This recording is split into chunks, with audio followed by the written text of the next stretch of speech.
I like it. Thoughtful. Or wait for this bathroom, it's right out this door. Please remember that, red lights are right behind us. He's from that. Not in that order. Wait, in that order.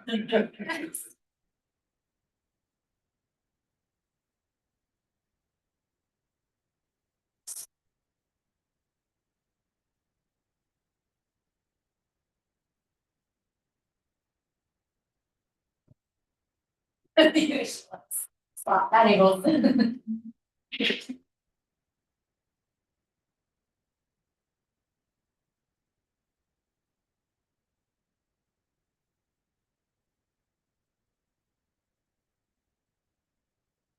Okay, we're live. Okay. Welcome everybody to, it's 12:40. I'll bring this work session for planning to order. We'll get right into sections, but first I want to welcome Scott for help facilitating planning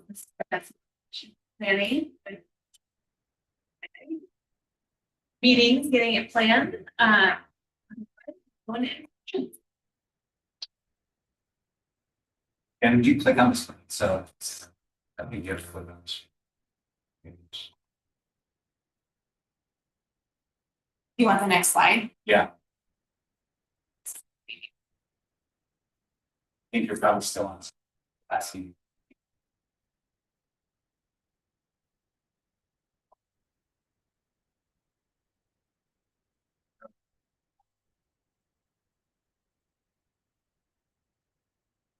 There. To give Danny 2 minutes to get all those pictures of them so that we're ready to go. I'm just thinking first of all, thanks for the opportunity to work with you.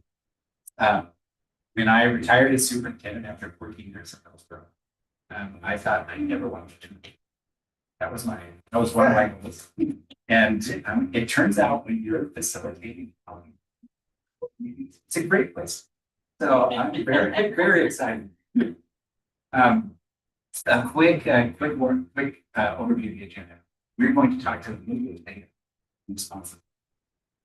And it's pretty clear that after hearing the meeting jobs,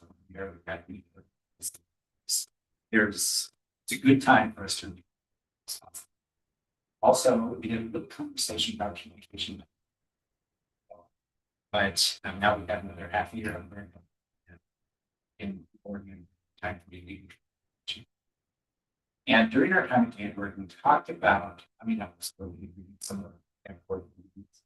And you can probably picture Lindsay from like a 2/3 page list of pretty general working things. And today our goal is to and to hit those things that oftentimes like would be helpful to have clarification. But then when we come up against various, we've got some tools. We're going to talk about board superintendent goals and Aaron Farming. And at the end, we're going to do board agenda planning activity for next year. I can guarantee it'll be just as exciting as the lightning conversation. We have that to look forward to. Okay, here's Danny, you got about 1 minute there. I can talk slower than this. Just these are the people selected. Just of course to work on balancing participation. You've noticed that you've been talking about that means everyone else has noticed too. Just kind of balance that out. Don't be afraid to share what's on your mind. Since work sessions, conversation session. Starts of conversation. Oftentimes when we work together, we fall into the habits of making assumptions that we know or they think a certain way now. But those assumptions on and just speak for yourself. Have a lot more time to learn together. What they have to say it when most want to be respectful towards each other and the opinions that they hold. We're not going to solve it. We can solve a lot of it. May not solve everything. And so just realize that they have no closure. And obviously trying to be a great person as well. Everyone live with that? awkward if you couldn't. Okay, Danny, we good? I can come back. Sorry. Just be another, Which is it? it'll be another minute or so. I'm gonna start on this just so we're not staring at aliens. Just because he doesn't need that. We're gonna talk a little bit about the whole idea of the power of a strong superintendent. And I encourage boards and superintendents to fall into the habit of don't talk about the board and the superintendent as separate. Talk about those two as a team that must work together, must understand each other, must be open to each other's success in order to be successful. And even though that's what it is, try and fall in the habit. Once they go to superintendent. And same with superintendent. Now, clearly, there are some rules that the board plays, and there's different.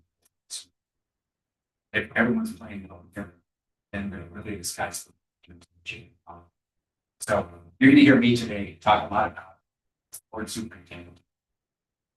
And it's clear when you think about what is happening across the state and across the nation, boards and school districts are navigating super difficult moments. It's not 15 years. Nobody will do. That's not a thing at all. Almost regardless of them. And we know that over the ABC ordinance, we see over distractions come into ordinance that have nothing to have no issue. And making decisions and making decisions when you see them happen. State laws. So the landscape around schools and so and that makes the job right.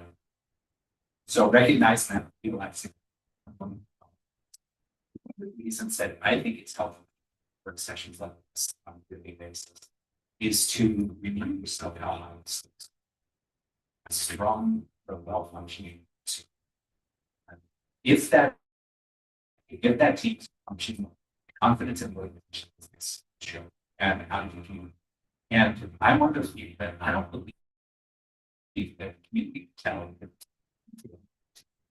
I think that always lumped into district building, so we what actually this board conference so much depends on the schools. Of course, it has to be by Chinese for students and sure that they are close for success. But for businesses, they know they attract people studying politics. They know that people want to live here because of politics. We don't never want to shake that problem. And it also helps us with all kinds of you all were in a different situation. Technically, he found out about it about urgency.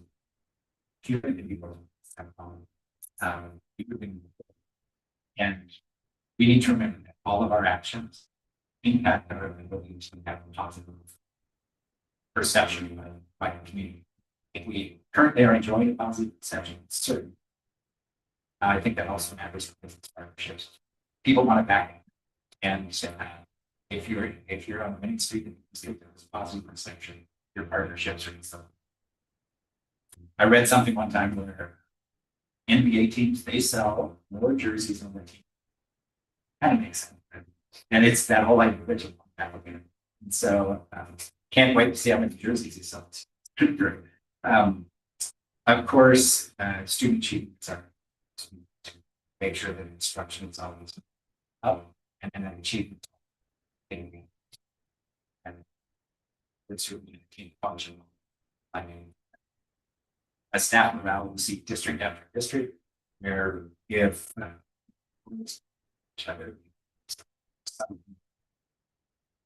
hasn't happened. I didn't used to think that was until we had a vote that wasn't. And the ripple effect of the staff, I was surprised how we kind of found a third grade teacher, I'm just cool. Yes. and they also feel that's happening. And then the last one, superintendent Montiel. Now we know that nationally the average is for the superintendent scale. Third was yeah, just kidding. Not funny. Right. I have. I'm kidding. Yeah. Pay for these 4 more years. Okay. Yeah. But no, honestly, in teams are functioning, that's when it's so. And we also know that the longevity of the student as a direct student team. There's a number of studies that really motivation. Yeah. All right. Okay, I think it's pretty clear that teams are functioning well. Better decisions are being taken. It's just it's just caring and caring student having a robust discussion anytime. And so we know that that's the following thing. Okay, think about this for a second. The best team you've ever been a part of. And go ahead and jot it down. Jot down these things down. What the team wants. It could be a fifth grade soccer team.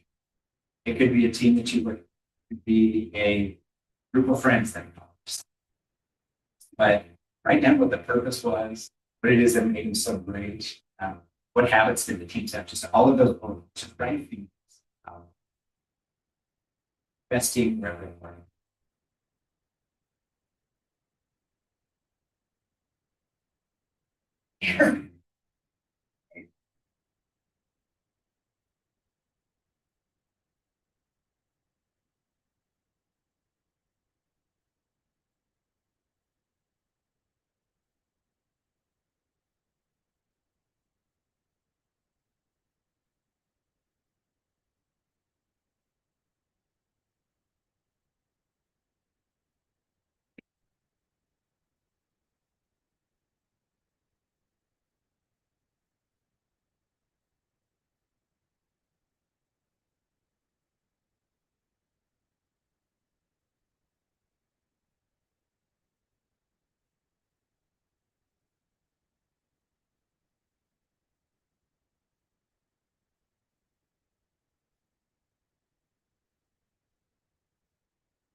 Okay, just call them out.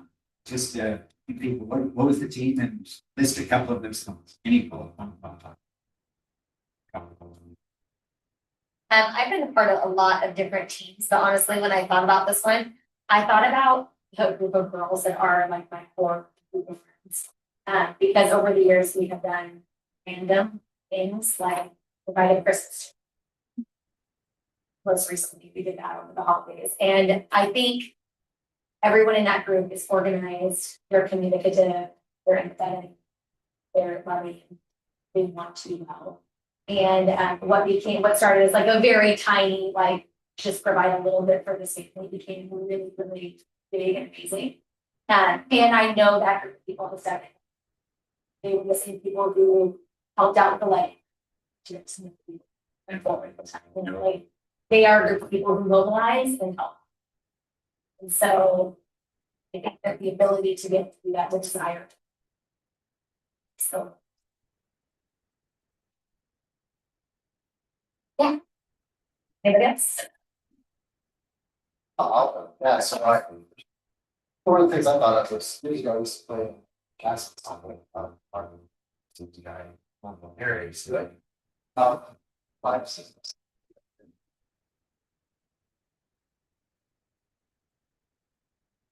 Some- It's not- They all worked hard, they all prepared, we showed up on time, everybody had stuff together, I mean, it was serious, and we took it very serious. We should have, it was very, but we also tried to have fun, and a lot of time together, a lot of shared. So we all helped each other out a lot, right? It's like we all have our strengths. But in the end, we all wanted a good product of product.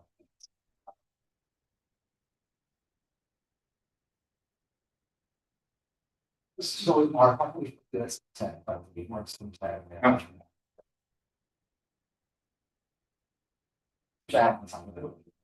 So it's always photos.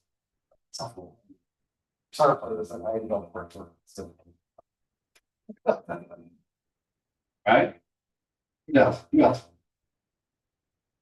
I was just thinking of teams that I've been on work versus that were successful versus less successful. I think one of the things that really made a difference was not your specific goals as opposed to broad defined goals. And I've just always found, or I have found in my experience that when you're specific, it allows everybody to really be on the same page, whereas when you're broad, people can think they're on the same page and working.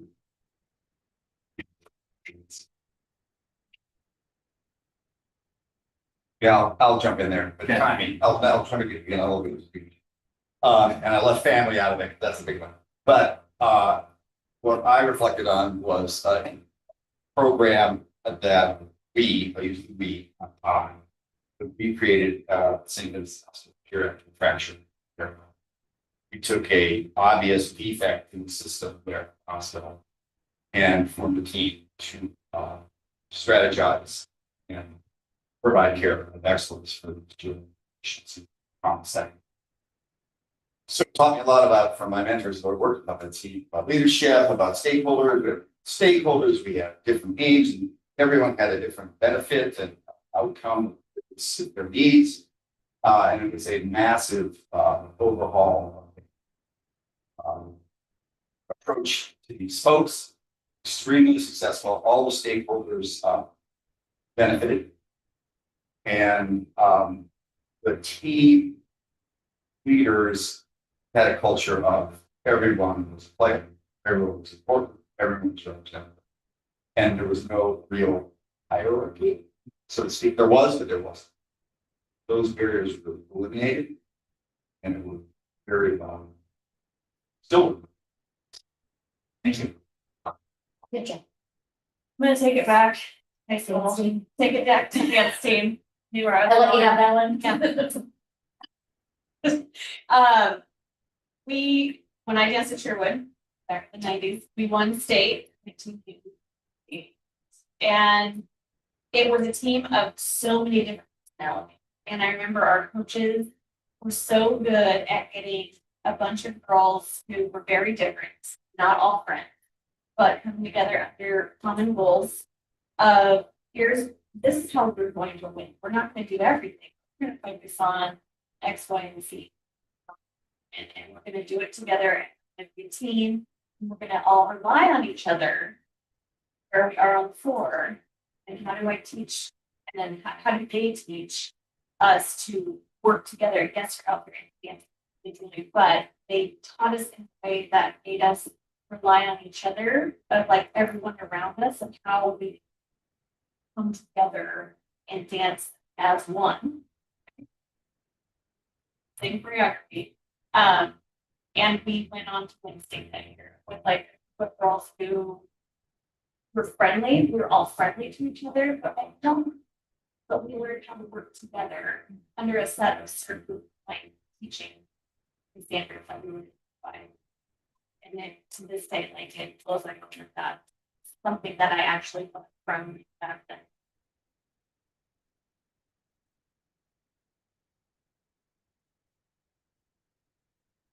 These leadership. Yeah.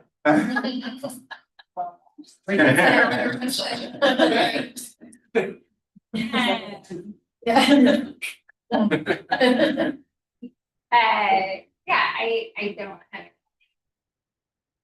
There. Working with that purpose, every. Working to be. There.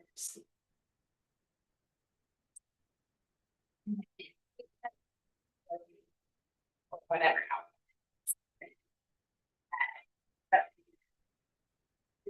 Action, statement, whatever it is, but like that shared values. Things that I'm proud to be a part of. Under your folks, I want to share just our first administrative team several years ago, and we had one singular mission was to help change the culture of this. And it included staff morale, student morale, parent morale, kind of everything you just mentioned there. So there's some specific things, but we studied about affecting teams. That was going to be that was what we did. So it's a little bit of a meta here. Like the study of teams was we were committed to privately working through, like we needed to have honest, good party conversations. But then publicly, when we meet with staff, students, and parents, we were together in a unified way. And then we took the job serious, as I've heard before, but not ourselves. We really wanted high quality product, but we were also human with one another. And then lastly, we really worked hard and celebrated another person's success, because their success was also our success. And so they really highlighted that. And this was probably the biggest key that I took away that I still try to live with our teams, is we really downplayed when someone stubbed their toe. When something didn't quite go as planned, or that it wasn't maybe as we drew it up, and we try to learn from that. So and the only other thing I would put on there is that we were a competitive group. We were very competitive about making sure our goal was met. Like it was something that we were aggressively going. It felt like when I had been part of like an athletic team before, there was that competitiveness, and we have that. So that was the team that I thought of. So if you think about everything that you just listed, I do great list. Shared understanding. So focus on outcomes, high degree of action oriented. It's not just talking about it. It's filling in the lead. So it's everyone understands and everyone knows.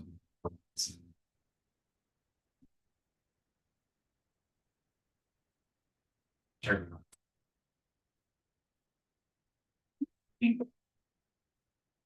Placing your favorite in this.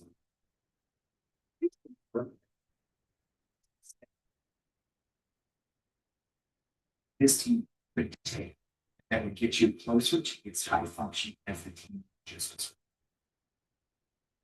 Some of those things. Just go ahead and call it. Change in communication. We do communicate, and there's obviously like reasons why we're not able to communicate more casually. Yeah.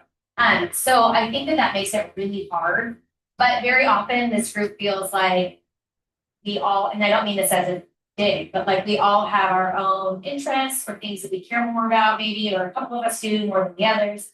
And we kind of get involved in those conversations and ask questions and involve ourselves as much. And then, it doesn't always like come full circle. We don't necessarily like share together or like celebrate together when we kind of just assume that like, well, then maybe other people don't care as much about that topic because they're not part of the conversation, but very often they don't even know we're having that conversation, you know what I mean? And so it's a lot of like PC communication. Yeah.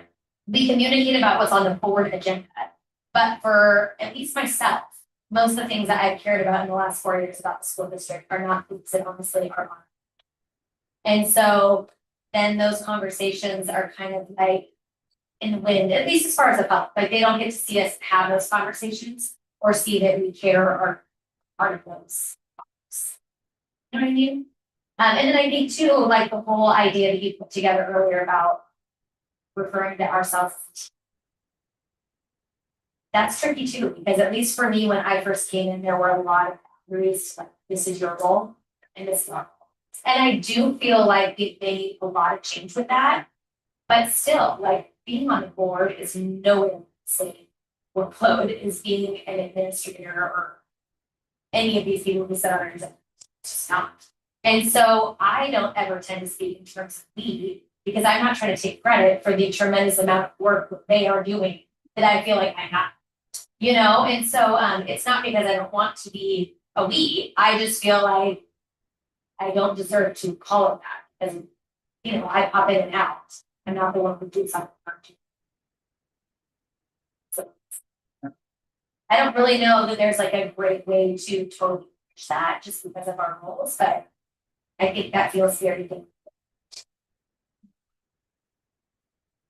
I think what would also help is if we do have concerns as individual board members that we're talking to each other and outside entities to talk about those things, that there can't be a fix to a problem that we see as a board member. I think it's important that you're contacting your board chair or your vice chair, whoever, and you're kind of getting a read of your group, because we're not going to do anything if we can't talk to each other.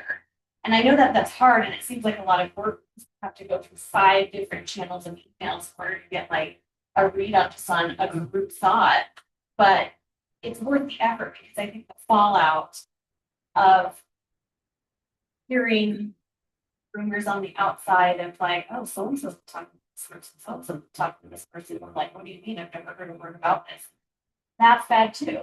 So it's important that we make the effort to talk about things that are to us with each other. I agree with both political sides. I think it's also the environmental nature to how, you know, all the time. Okay. The barrier is the other things by someone. That is hard to as a should be aspect of public email, right? Have to go certain way. I don't have feelings with how to know we don't have It's not even just the efforts. I remember when I was the chair and I would try to like have those 4 different conversations and then make sure people were like aware of what we talked about as authentically as I could. You just can never like fully express exactly what someone's expressed to you correctly, even if you're trying. And so, or you forget, you know, and so you talk to people. I mean, I know I've talked to Hans before about things that I could have sworn we've had conversations about, and he's been like, oh my gosh, I'm glad you're doing that. I feel the same way. That's great. You're having that conversation. And I think, oh gosh, have we not had more conversation about this? But it's hard to keep track of all those, you know, it almost isn't on perfect, I guess, but yes, yeah. Yeah, these are great outline obstacles I'm gonna build on. I mean, Carmen does a great job of few days before, any questions, and they're all. But it is fairly sterile. And it takes effort. Oh, okay, then 2 ways to beat it. I personally, horrible. I cannot get expressive dialogue in that fashion. So old fashioned, old school. For me personally, that works better. You know, for everybody else in me, but at least then you're having one-on-one. And if Abby mentions something, it's with another person, I'll go straight. And it takes away the telephone. And it is an effort, you say. So I think what that does, because we're restricted in doing it that day, read it out. Get a phone call from hospital doctor, no, send it in. But, restrict, and it takes time to build more trust. So this group, when I got interested back in the day, seeing the Discord. And how, malignant, toxic, that was. A lot of reasons me to go into. But I thought, this is not, doesn't seem, so that got me interested. So now I think we're rebuilding, we still have work to do. And in amongst just the board members, this sense of trust, and we'll get to more of that. But that's a huge thing, talking it out for me certainly helps that occur. I definitely think the meeting rule is definitely worth stacking against us. Like it just is because in no other capacity in a team are you held by those types of rules. So you have to work as hard as possible. And that is frustrating when you are doing this volunteering your time for this job. And many times because of that, we end up being on the reactionary side of topics instead of getting ahead of things because it reduces goodness of why we start the conversation and waste time. And so the very nature of that rule, I think, sets them up to fail in terms of just what lies in. So it is a bummer, but at least to be aware of it. If we all know it, maybe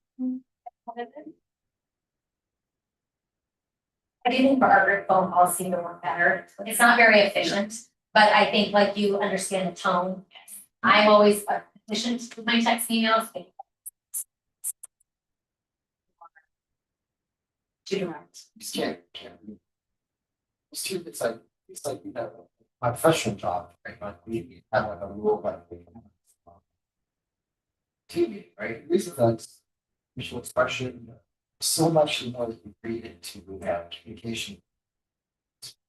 So yeah, even just the noise comes along.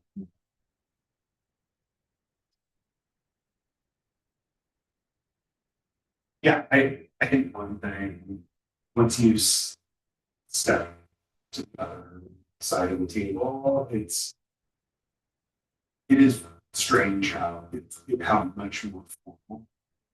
You would think it would become less formal, but it weirdly becomes more formal.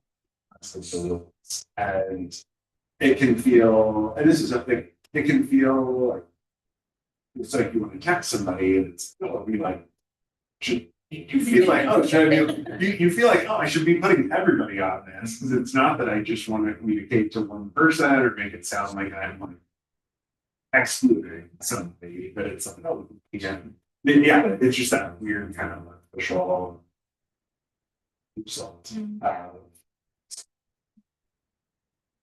guess there are things about the rule that I don't even totally understand, and we can get into it later, but I know when I came on board, a lot of it had to do with like, you didn't want to put it in a group text because then it could be called into public record, people could look at your text. And the stubborn piece of me has for many years been like, but what if I was saying I don't care? Like, it's not a secret what my response is or my opinion is. Then why does it matter? And so I would love for someone to like really address that, because I do feel like there's been times where I'm like, none of us care. Like, this is all things we would go say, most of the time it is. And so it's such a funky thing, or a text goes out about an emergency. We can acknowledge it with a thumbs up, but not like a response. But you're also like, not thumbs up, but there's an ambulance and like it's very odd.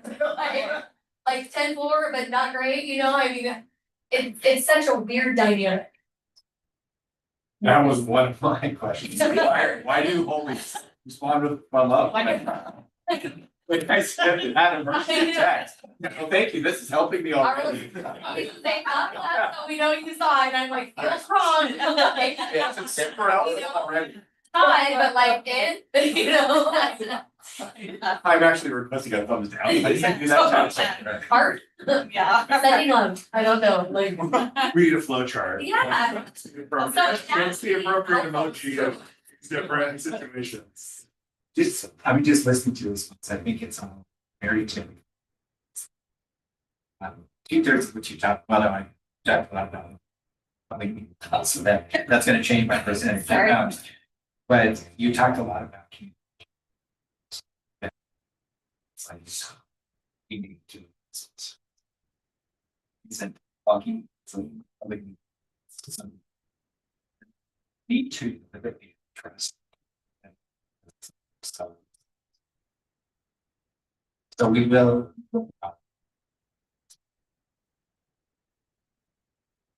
You're wise though to be thinking. Of towards the highway, haven't we seen it? It's through. It's the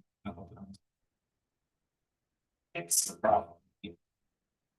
And slam, you know, Anderson. Respect.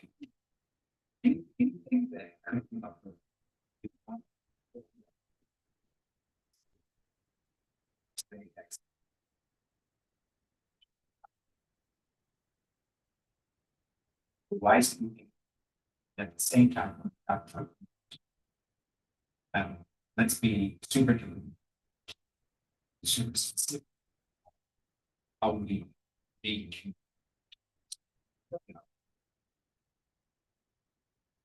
If there's sure. A ton, because we always feel like it's hard, like, when there used to be 3 women. Like, once we were like, we should go for a wine and like make an effort to like socialize with each other, and then we're like, oh, we can't, like, we can't go together, so we just didn't, you know, or. You can't. But I guess we always make the assumption that like people will think. What's it's it on, look, the perception? you know, so it just then it makes it awkward. Understood? So, question, along that line. I was watching a webinar and they said, well, some school boards have coffee hours. But can you only have one member there, you have 3 there, and people can talk to. You know, this is for open, not like open, you come, ask us questions, you just have 1 there, if you're 3 there. So. If we were to do something. I think you want to be careful about it. The way that I've seen that done is that call it a superintendent cocktail or membership. Then they can be part of that conversation. So if Aaron has a coffee chat. I think of not a Be a track along. Yeah, kind of track one. Yeah. It's the Get whole for coffee. parade of. Get them drunk. But board members show. And they're listening. That's all. That's different. Like these board, you're hearing from the community. We're not debating with each other about something. So you can put yourselves in situation. As more than 1. It's really no different than saying maybe, Yeah, that's what I meant it to be. which is nothing. But that would be like a listening session. Or Listen, yeah. So listening Yeah. after. We're not gonna debate each other. No, Yeah, right. no, there's Right. talking. Okay. And maybe this is a big thing. So here, I think. It maybe is. Yeah, or something like. It does seem like there are. Intabs there. Something like that. We're headed into a really positive collaborative year, but like sometimes you. And like it's very hard to work through differences if you can only meet very prescribed times with the other side. And Like it's not that, yeah, no, and it's not that you like have something to hide or that you're trying to like go into a smoke-filled room It to just lends make a. itself to like authentic. But yeah, like you want to just be like, hey, like explain to me how you see this, and I'll explain to you how I see it, and like let's kind of try to brainstorm around is there a compromise, and it's really hard. Yeah, when it's like so prescribed. All it can, or if you try to do that one-on-one, it can feel like, oh, are we cutting the rest of the food out? Well, then you have to now make an plan. Everyone else will have the exact same conversation. But that's a good point. I mean, there's a difference between a board meeting and a work session. And a work session can be all over. the place. I mean, we can talk about anything we want to talk. It's recorded. Right. But I think if people are trusting one another and they're just listening, voicing ideas, what's wrong with having a very open, frank discussion? And somebody said one perspective, somebody said another perspective, and they aren't matching at all. We don't resolve it. You just, that's okay. That's totally okay. You know, work session. And one of the things we're going to do, with our last agenda, is to generate some agenda items that can even be for that grade. There's a number of things. I think probably the question would be that first to get those on the table, see which ones. One we did a really big pendulum with because when Heather was here, from my recommendation, work sessions. And then when Jeremy was here, we did like a work session all the time. And the goal was to like bring the board together, help everybody under a lot of new faces, like help everybody understand the way the district works. So some degree, like help Jeremy get caught up on some of those items as well. And then I think when you came in, it was like, there's a lot of burnout from having so many work sessions and we covered like so many topics that. Yeah, you are told. Right. Yeah. Agree. And I agree with that, but I can see the value in like the occasional work session for sure, because, but not for the purpose of like, we haven't talked maintenance, let's make that a work session, you know, like that doesn't feel like it's as useful. Okay, let me move this on here. One of the things that helps us avoid a lot of frustration is just a fairly clear understanding of the roles and responsibilities that exist within the board. Like I mentioned before, there are some responsibilities that are clearly board responsibilities. There's some responsibilities that have been listed within them and their team responsibilities. So I'm just going to go through and make sure that we're all on the same page with the roles and responsibilities. And as we're going through this, don't think of these roles and responsibilities as just a hard-hearted lack of. Right? There are going to be occasions where, even though it's not only the first group, Aaron's going to want you to, he's going to float something, and he's going to have a conversation, and that's a super healthy and thoughtful way to go about. There's going to be times where you're talking about a board policy, and we really want to know anything. And that's going to be really important, so that you have to lay out the practical application we're about to decide. So, while yes, important to stay on lines and understand what each other's jobs are, also important to understand there's times for discussion. Fair enough? Yes. All right. Okay. So, not elected to manage the organization, but rather provide direction. Started with a real point, right? Any questions? I'm gonna sleep. I'm gonna read that. It's so good. We understand, it's just the community, I think, that thinks that, That is a fair point. That is a fair point. yeah, which is just hard because you want to be a helper, that's probably why you got involved in this, and then to help other people understand that that's such a huge limit to your role is Absolutely, almost impossible. absolutely. But I also think we get caught up in it too, because when we are told by people around us, like, you should be doing this and this and this. And I think it's really important that we're having this conversation because we don't get to redefine what a board member is as much as we want to sometimes. Or as much as the community wants us to, or the political landscape wants us to. We don't get to do it, and we cannot get caught up in it. And I think what was most blatant about the recent election we just had was that really rang for me, like very true about like, we don't get to redefine this just because we're the loudest person in the room saying.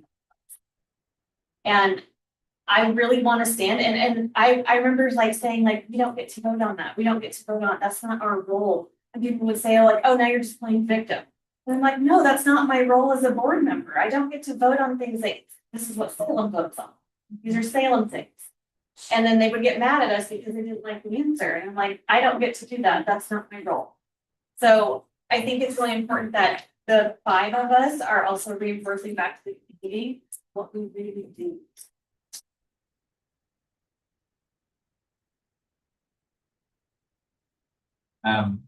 I, just a couple different ways of looking at this.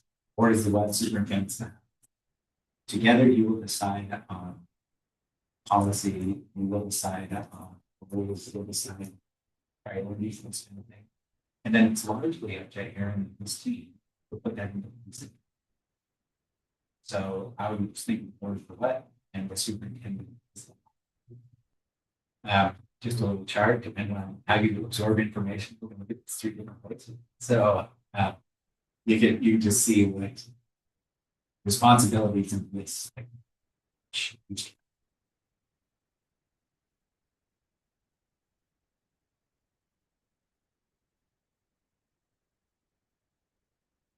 Think back to when you were running for the board. It's so long. When you were running for the board, what's the expectation or what was the thinking that you had of what you thought the word was? Like when you were running for the board, were you saying, we're gonna have fresh food source every day for our lunches, and we're gonna revamp nutrition services, so we're going to whatever, like what was your expectation for the board that you thought you would? I think for some reason, I thought that I'd have more involvement with students. Oh, Like, not that I thought I'd be in their classrooms, but I guess I thought there'd be a more opportunity to hear from students, to see our work supporting students. Yeah. Just to be involved with them in some way. That's what I really love is our students. yeah. I love our community members as well, but I like students, and I do want to hear from our students. Yeah. And so, but we are in their buildings pretty infrequently, which I'm not saying we should be more, but when we are there, it is very clear that even when you talk to kids, at least middle school and high school, they're like, stranger adult in the building, like, what do you need from us? Like they don't necessarily want to engage with you. Yeah. It's strange for them. Like they don't know why you're there, just sort of observe them, And so I understand now why it's not that way, but I definitely thought they would be looking for Yeah. students. I'd say for me, I had, in my mind, I thought I had a pretty good idea of what the board looked like. But I think one of the things, this might just be because I've never served as chair or vice chair, I thought there would be more collaboration between district and admin and the board. So sometimes I personally feel underutilized. What I actually do, as far as offering any kind of expertise. So we all have bring our own special sets of skills. Often as well. Both, but not necessarily offering. Does that make sense? Yeah. I would say I felt the same way, but I pretty much knew what a board was going in, so I didn't have like a preconceived notion, but I felt that I could be like a moderate stopgap between the swing politics. That's how I felt about it. Like I felt like it's served that way because I was so sick of this giant pendulum swing all the time between right and left and it being brought into the school board shouldn't be. So I wanted to stop it because the school board is boring. It's very policy heavy and driven. And if you can't get okay with that, then you shouldn't be here. Like truly, you have to get okay with like mind numbing policy and being able to like read it and understand it. It's true. And so I felt like my role honestly was to stop the crazy. Like truly, I wanted to be like, we all need to talk. As boring as this policy is, we need to talk through it. And I don't want to hear like any talking points that you just got off the news about whatever you think this is happening. So glad you brought this one. If you think about when you hear me watch what you know about board meetings across the nation across the state. I mean, think of what you hear about. It is almost always words that are outside of their responsibility. And the media, I mean, it doesn't matter Fox or CNN, doesn't matter which one you watch, you're getting a perspective. And the media makes it look like. But it doesn't help the community understand what it looks like. Let's put it that way. And so, when education, local education, truly starts to be viewed through that's when you start to have. Then it used to be that there would be issues going on, some issues, those would show up in the schools. Now they show up. And so it's almost this instantaneous reaction. And if we're not careful, if we're trying to live up to community members' expectation about what we think of where we should be, it's going to be hard for us to stay focused on student achievement, improving instruction, and giving good outcomes and opportunities for kids. It's just gonna be almost impossible. So because of that distorted picture out there, because of that unclear picture of what a board's power really is, it feels like you have to work extra hard to make sure that we understand somebody. Well, I think the thing that has changed the most for me, but it's not even really from being spent on board, but just like paying attention to the community in a little bit of a different way, where, you know, before I just, it's like, oh, of course, like I think these things, of course everybody else is gonna think these things. Like this is just like the normal way to think of, you know, these are the normal priorities that I'm sure everybody else has. And once you start paying attention, you realize that, oh, actually, there are a lot of different people who see things in a lot of different ways. And it's not a matter of just like doing one thing that everybody thinks is the right thing to do. It's how do we all, counts is the right word, but just like get everybody at least in the same conversation, focused on, you know, things that are shared concerns for the week. I think those things have become such a distraction, and also they matter so little to most of our students.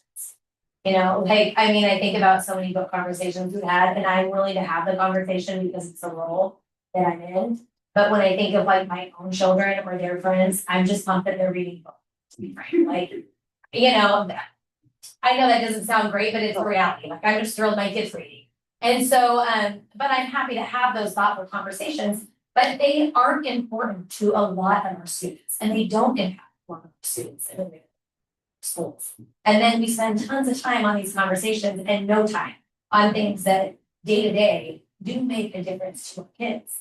And then on top of that, we give this community this crazy perception of what it means to be on a board, to the point that when we just had our election, I mean, you could not convince, the exception of Matt, like any, I will say it, like level-headed, kind, just normal human being to want to run. They were like, no way, because they just don't want to be a part of that type of thing. And that's not cool, because I don't want to do this forever. Nobody on the board should do it forever. And you want to leave it in a space where the community is like, wow, it's a really great organization to be a part of. They do so well, you know, serving our students. I want to be in a boardroom with those people, not, dear God, I'll just help with something else, you know? So that weighs on me, that we are not giving a good feel to our community of something that they want to pour their time to.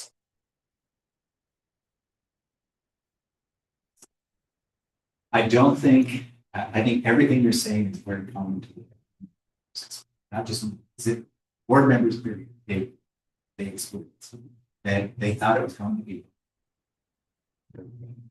And helping the community also understand is a big part of it. And doing it in a way where they're not shutting down, not making you feel like you don't care about this, or not making you feel like you're just throwing it out. That is, I think that's a challenge you're going to have to continue to, and to get better and better with your words. It's a huge frustration.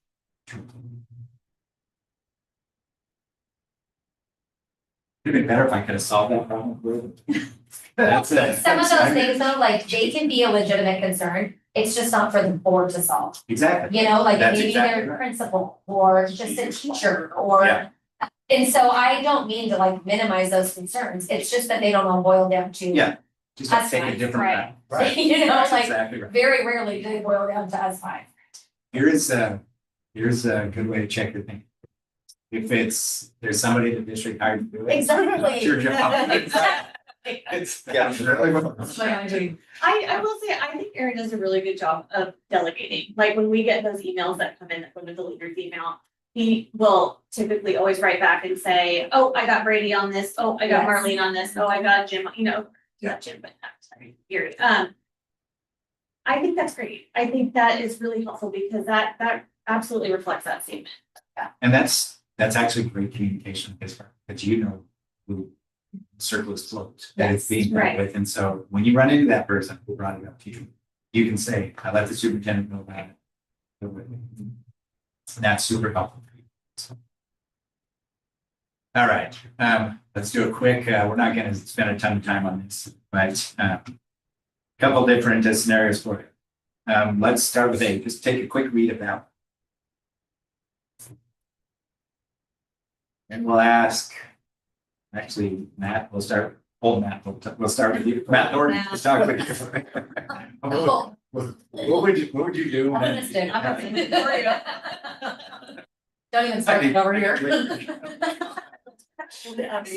What would you do? And then everyone else can chime in. Sure, this is a scenario I've been through a few times, actually. Okay. Yeah, so I think, I try to communicate what I know of, like, school is already doing, right? So I already know about some of the programs, I Yep. know about their discipline matrix, and so it's just general communication about, like, this is how I know the school is trying to world is a problem. And try to get some reassurance, if I know who, principal is, I don't want to call out, principal, but whoever it is. So, Yeah. like, I know they're working on these issues, I know bullying exists, we all know it does. And so just kind of, it's more, I put on more of a reassurance type role, right? Yeah. But as far as like my role as a board member, this is kind of those things where we talk about our visions and our goals about, hey, the culture that we're trying to create in our schools, right? So it is a thing that I would like to bring up with parents, I'm like, I do get a lot of community members that are still concerned about these kinds of issues, right? But I'm not gonna bring up this specific issue, I think that's not appropriate, not the right place to go. I think my job is to advocate what the school is doing about it, that they are taking it seriously. And then just keep bringing forward the issues and appropriate thing, I think, at least I think that's the appropriate thing. Who would you point that community member towards anybody in particular?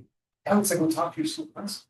Yeah, go talk to them. I mean, they're both, I know every principal in this district is working really, really hard on these kinds of issues, right? This is not a, it's not an easy problem to solve, of course, and, we'll talk to them. You want to add anything to Matt's sentence? I thought I'm talking too much. Somebody else know.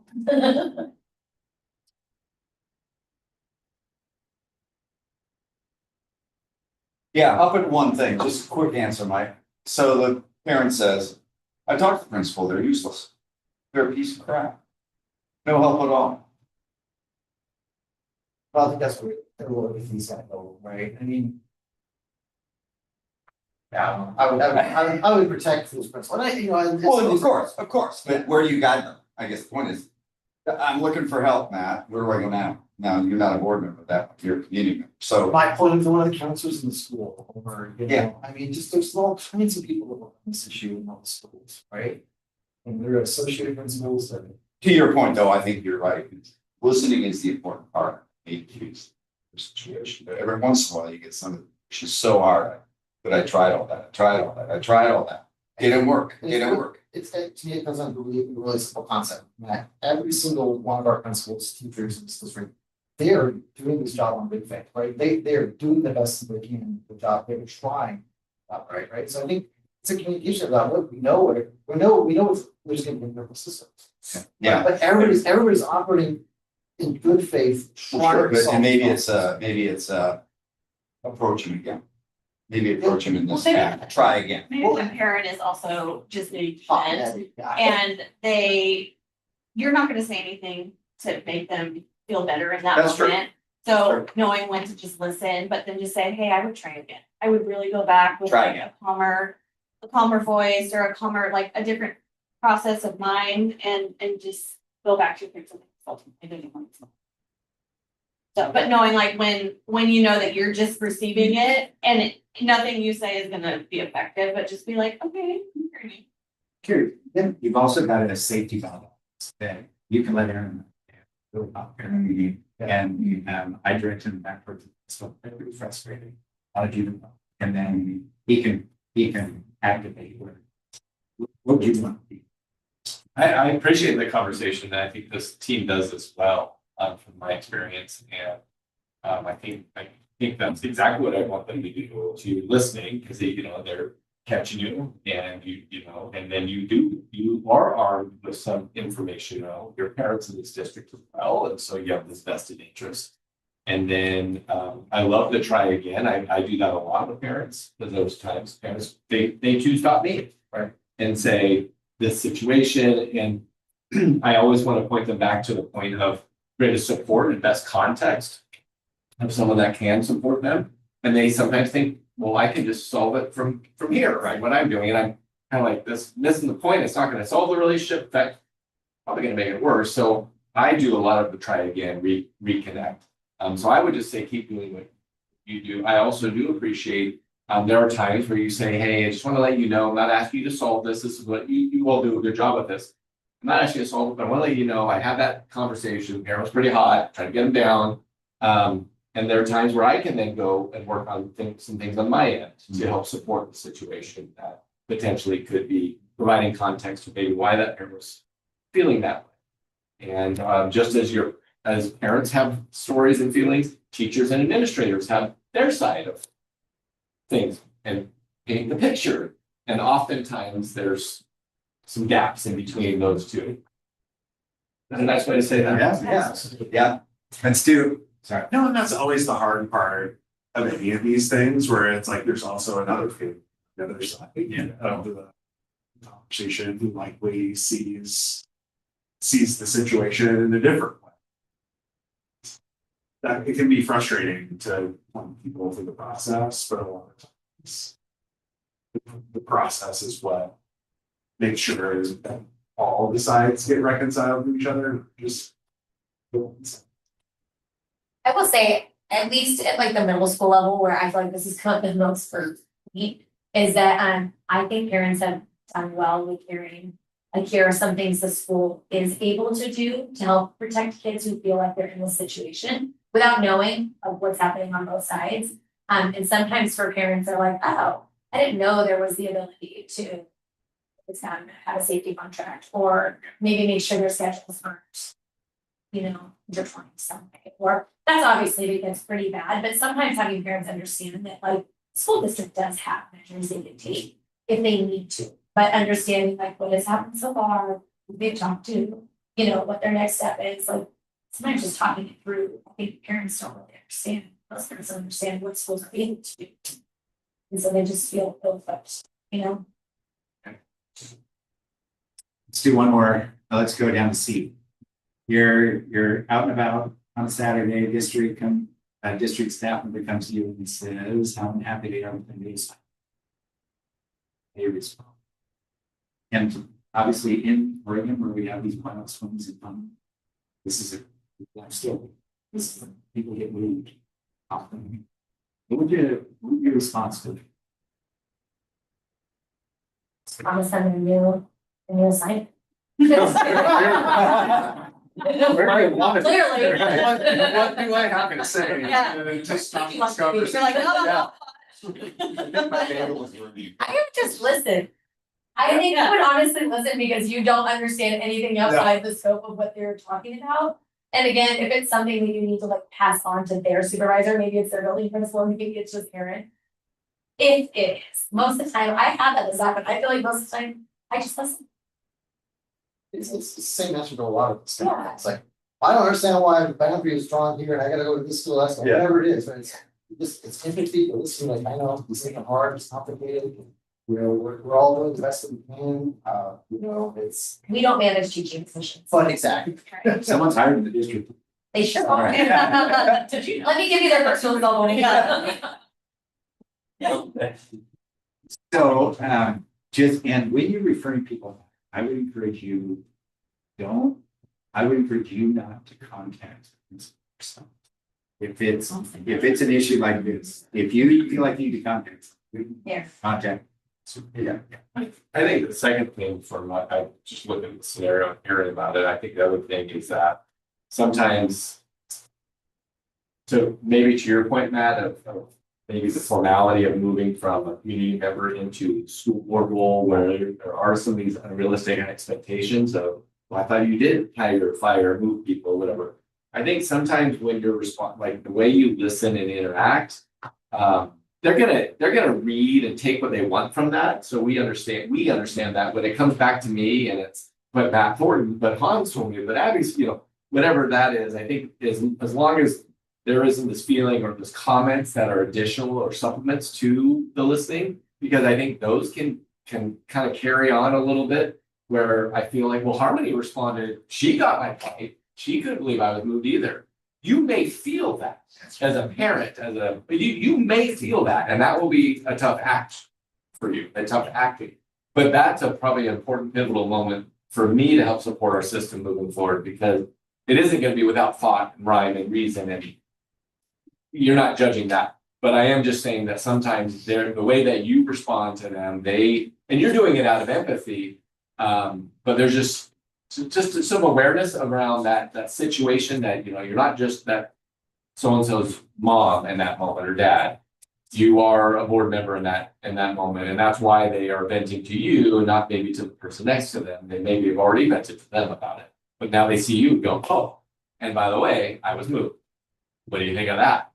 And so I know you do a good job of the listening part, and then occasionally I get the feedback occasionally of your opinion with it, whether it's real or not. Could be a comment, it could be as, so just as a thought. You see, like you can find someone, oh, you may agree. Yeah, and some of that's beyond your control, but I think as much as you are aware that potentially could be the feedback that we get, that it could potentially impact what we're trying to support moving on as a system. Well, the very It's a nature business. that they're coming to you in the first place is to get crumbs of any type of information. Exactly. So you have to be very, you kind of have to have an empathetic poker face a little bit of like, man, I'm really sorry to hear that. I would really encourage you to talk to, our HR department or something, but don't, they're looking for something out of you just by the very nature of. And it does kind of get to what we were talking earlier, where people don't necessarily understand the difference between what we do and what I do. And it's like, yeah, we approve the budget. We go through the budget process, but we don't approve the budget down at the position by position basis. We kind of make sure that overarching budget meets expectations and balances out. But we don't really, it can just be really, I guess it's important to be clear. This is what we do and this is what we don't do. And so I'm happy to give you some insight into this decision that we made, but can't really comment on the downstream. It's odd because I do sign as the chair, I sign all of the employee contracts. No part of that, none, so it is funny, that I'm signing off on something I had no part of being. It is tricky. You're approving the money. Yeah. And what you're approving is of my help to support Yes. leadership of that. Okay, yeah, right. That's what you're approving. Yeah, okay. And it is, I Yeah, get what yeah. you're saying, but that is what you are approving. Yeah, right. And I think when you share that with folks, that is something to delineate, you're signing contracts, but you're really not signing for that person. Okay, right, yes. And it is that's probably one of the harder things to communicate. I'm trying to think of one. But it's technically we can step in on stuff, but if we choose to do that, that's actually significantly, that is way more significant than people think it is. Right. Way more of a we're basically, there are certain things that we could step in on, but by doing that, we're basically saying we don't have confidence in the administration and the decisions that are.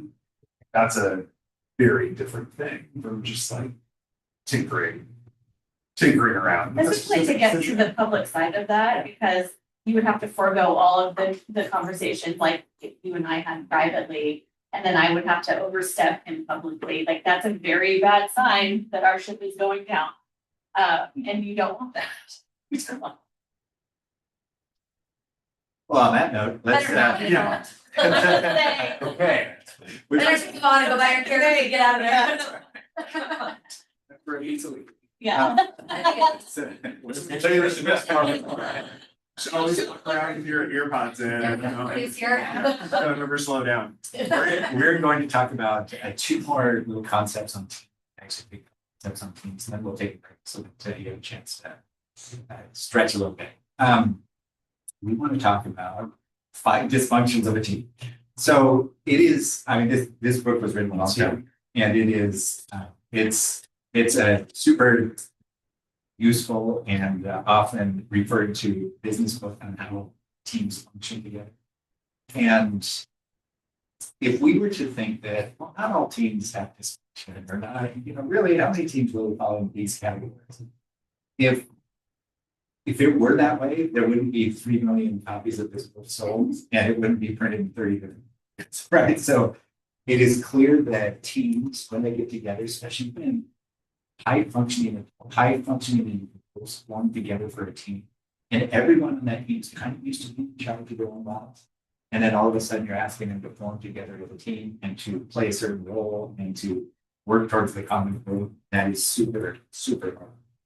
So, you know, you can look at these and you can just plug in any school board that you want. Maybe your own would be a good one to start with, but that whole idea of the absence of trust, dysfunction for teams. And trust can be fleeting, depending on the last situation that people go. Fear of conflict.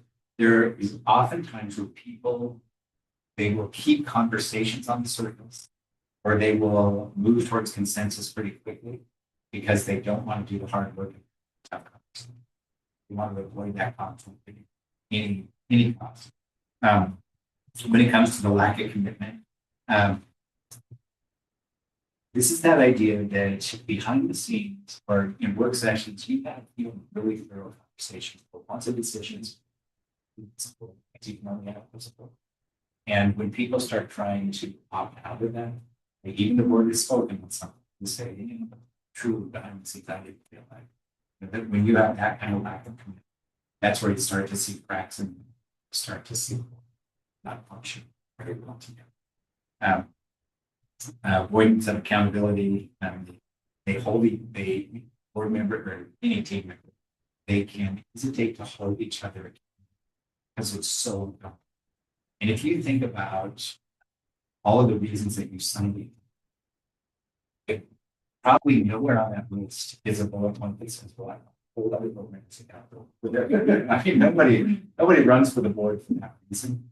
But as soon as you start moving away and opting out of those difficult conversations or debriefing a situation that's pretty hot and maybe people being playing balance, again, we start to see things deteriorate. And then inattention to results. Our entire mission as educators and board members is to make sure the kids are learning. That's our whole job. All of this other stuff is, I'm not going to say it's noise, but it's not our key mission.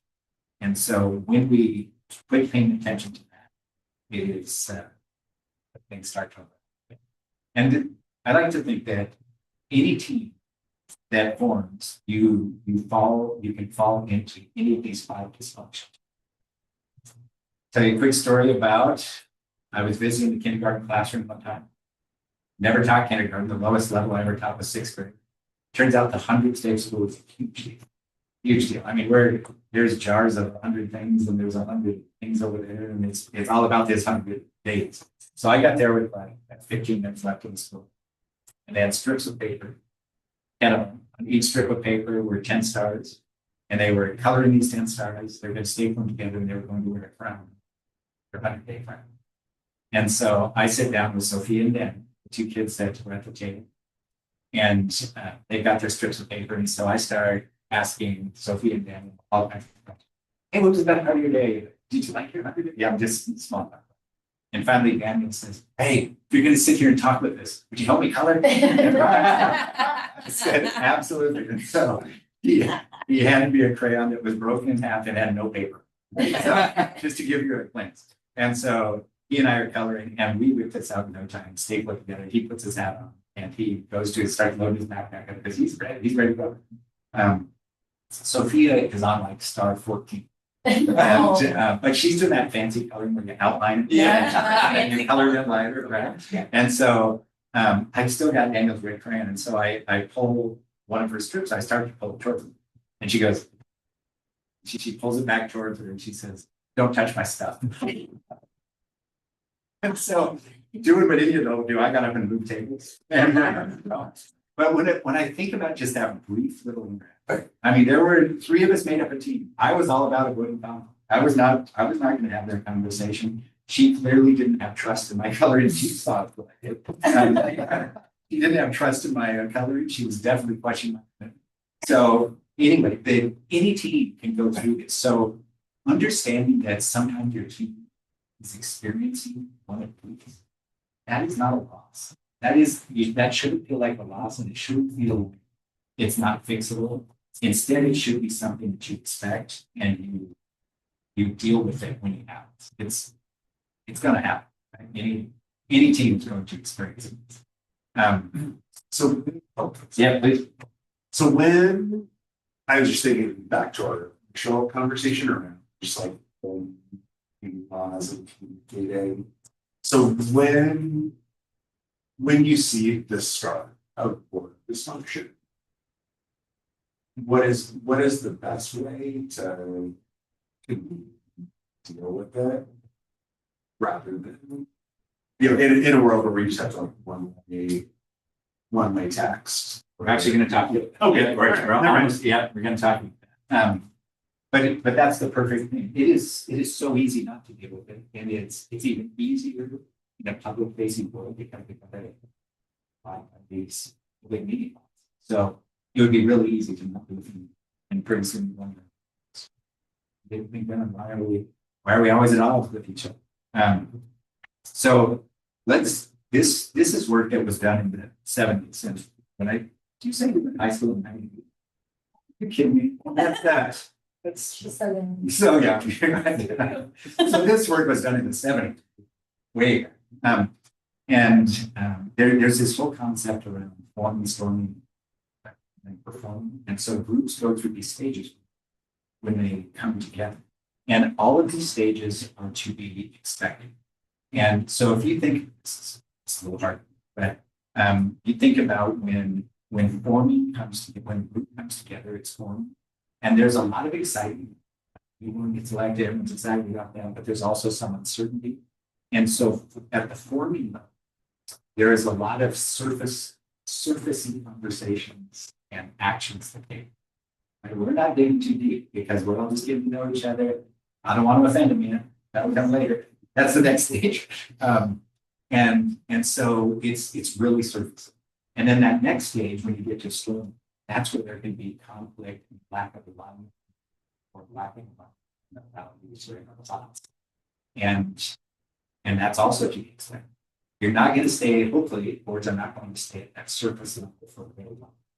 They need to start moving through those stages, and that's what typically happens. When you get to norming, that's the kind of work you're doing. You start talking about things and you start talking about, okay, how do we communicate better? That puts you clearly in stages of things, and that work you're doing moves you into the performance. And that performance stage is where you've got that synergy, you've got that shared leadership, that outcome for the being accomplished.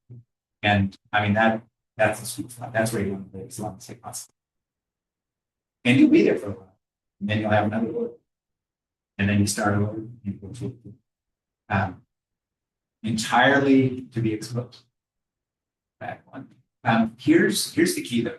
You want to move out of formings and storming and into norming and performing as quickly as possible. Because if the quicker you get to performing, that's when the team's actually effective accomplishing. Until you get to that performance stage, you're not there. And you're not doing your best work by K. You're not living up to the expectations that you have. So here's what happens with a lot of schools. They get stuck in storm. It's almost like they get in the habit of just being cranky. I mean, they just, I don't like them, they don't like me. There's 3 that I kind of align with, there's 2 that I kind of align with, and that's just what it's going to be. And if that's what happens on the board, then you are never going to get to provide great opportunities. for kids. So understand that when you're in storming, it's easy to stay there in the supermarket and say, I'm there right now, we're there right now, we've been here. What are we going to do? It's why I appreciated that in January, you were already starting to talk. What are the work agreements that we could have right now? And what should we save until the summer session? The fact that you were thinking about that and working towards it, I think it shows that you're very aware that this can happen. Okay, there was a book called Getting Unstuck, and I want to say this book probably 10 years old.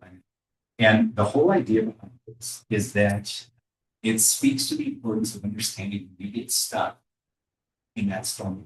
When you're just stuck as a group and you are not moving forward, you're kind of irritated with each other, you are not being your best self at work, and either it's the team and just starting to win. And I think about when you recognize that you're stuck, don't see that as a flaw. See that as now we are in a great opportunity, we have an opportunity, something needs to shift right. So I think this is to your point, Matt, when you do stuff. I think the first thing you do is you name it. Right? You've been expecting it, you know it's part of your group dynamics, and you name it and you normalize that. And it's not out of the norm that we would be. It's entirely different. You recommit to the shared goals you have, spend some time on what those goals are, so you can have that laser focus on what the goals are. And then you revisit the work agreements. I encourage every board, at least once a year, hopefully twice a year, you review the working agreements that you and then you go heavy emphasis on the communication and goals and responsibilities, because that's where most things get sideways. And you spend time doing that. If that's every January and every August, that's great. Whenever you put it on the calendar, like do that on a weekly basis. This whole idea of normalizing feedback, I think until teams and school districts do this, we're not going to get to the improvement picture. If we fall into the pattern of being kind of Northwest nice to each other all the time and not calling out those things that are slowing us down as a team, or if principals aren't having difficult conversations with teachers, or vice versa, then we're not going to move forward. That's also true and clearly, when we communicate to some ground rules, I state some safe because I think we all know. Give you some examples on how to start your sentence. So if we hear any of those later this afternoon, we'll know what's working. And then someone said when we were talking about that, when we were talking about best team here, that whole idea that we were going to celebrate our successes. We oftentimes, board superintendent teams, we blow past a success without even. We don't celebrate because we're on to the very next problem. And there's always going to be a big problem. So we're all kind of problem solvers. We're going to move on to the next one. Just taking a little time to celebrate that's super important. And then the last one, that whole idea of modeling emotional intelligence and suspending judgment, staying curious. Those are things that we have to follow for our staff and for our engagement members. If I think board superintendent teams, they spend enough time together that at some point they're going to see each other best and see each other first. And we have got to commit to that public facing, respectful dialogue.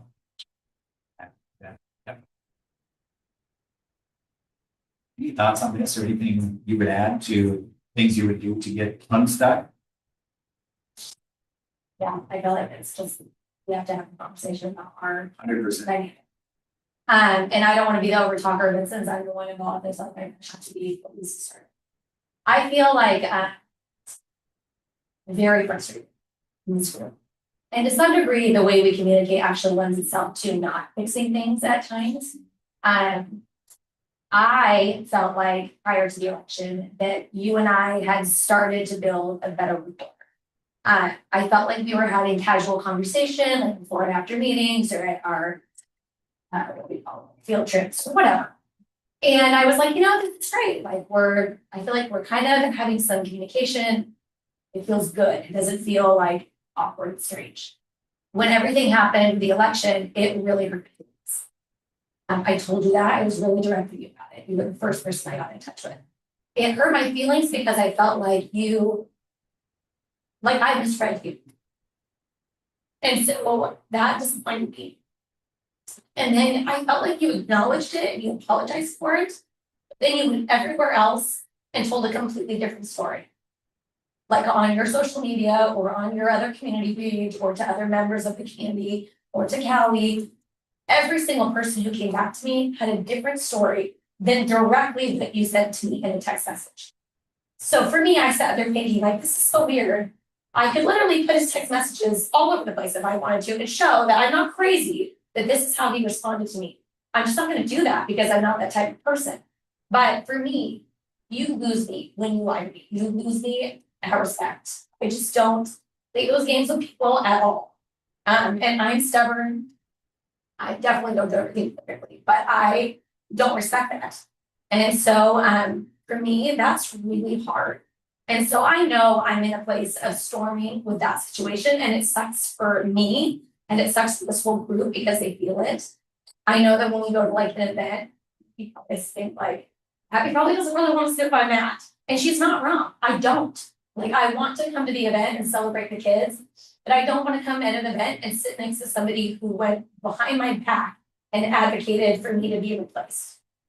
To be very clear, I don't care, really, if you felt like somebody else was a better candidate for my position. But it felt very dirty and sneaky to go behind my back and encourage somebody to run against me and not be honest to my face. That just felt yucky to me. I don't believe it's right. I know you didn't break a law. I know that people were like filing one file complaints and Matt should be kicked off the board. I know there's no place for that, and I'm not saying there should be, but it's terrible behavior. And that's what it felt like.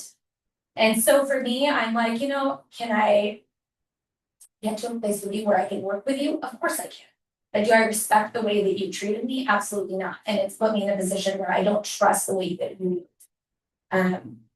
And that sucks. I don't really know how to fix it. I don't know that the onus is on me to fix it.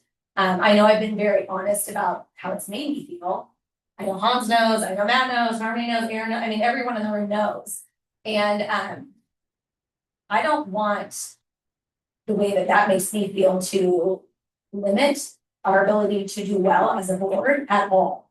And I feel like I've tried to make my best effort to not have that be the case. But I don't really know how else you move forward when you don't trust somebody. Yeah, I'll just say, I appreciate you being honest.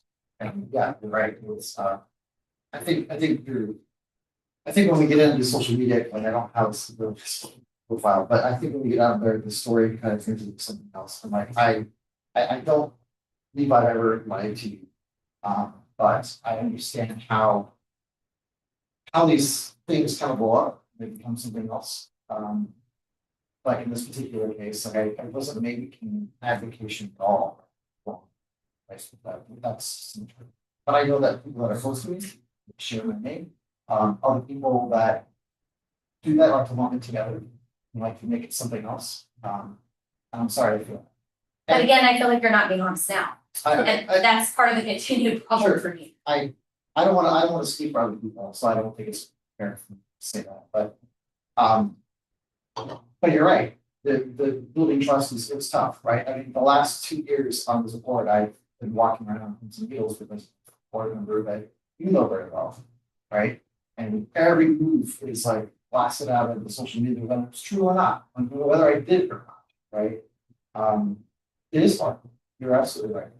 And I do try to be very, very careful about what I say, how I say it. It doesn't even matter how quickly I feel like sometimes my name just gets thrown out there as a thing, even though I know we take other things. So So I don't think we're going to solve what happened. I mean, and I Right. think it's reasonable for us to think that that can. But I do think this is a great example, kind of a case study for, as we start talking about agreements after our break. What is it that could have been that would values wise that would guide our actions as so that we don't find ourselves in this situation? I think that can be maybe the win entire unfortunate. We're not going to come to agreement with that. But I think we can use it to put ourselves in a situation hopefully it's best. I think we can use it for that, something good. Can I just say one thing? Yeah. And I gotta hate this situation, but not very well. This is one of the things where, for me at least, to deal collectively as a group, and then hash it out. But we, again, the law, it alienated women help each other. Yeah, we're obstructed. So it really is, it's dicey. I get it, I'm not, but yes, my thing, look, I can't wait to hear about how we can go. But it also feels like why? Because we're not talking about anything we're voting on. Like, this isn't an action item. Well, Like, that's true. So we're gonna get to that. That is. you know what I mean? So I'm like, everything I'm saying in a response to somebody, I would say publicly. Like, this is the truth of what has happened to me or what's been said to me. And so, again, every time I was in one of these conversations, I was like, is this uncomfortable? Is it, for me it is. Is this awkward? Is this secretive? It's not meant to be. I would say this in the middle of a board meeting. It's just, it's not. So, and that is the reason why I addressed it in my own time to make a report, because I was like, where is the right place to address this? Because it doesn't feel like the right place is on social media. And I'm not able to sit and have a conversation independently with every single person and have it be the same conversation. And so it felt like this is my only opportunity to say, like, this is what I've experienced. Period. I don't really understand. I don't really understand.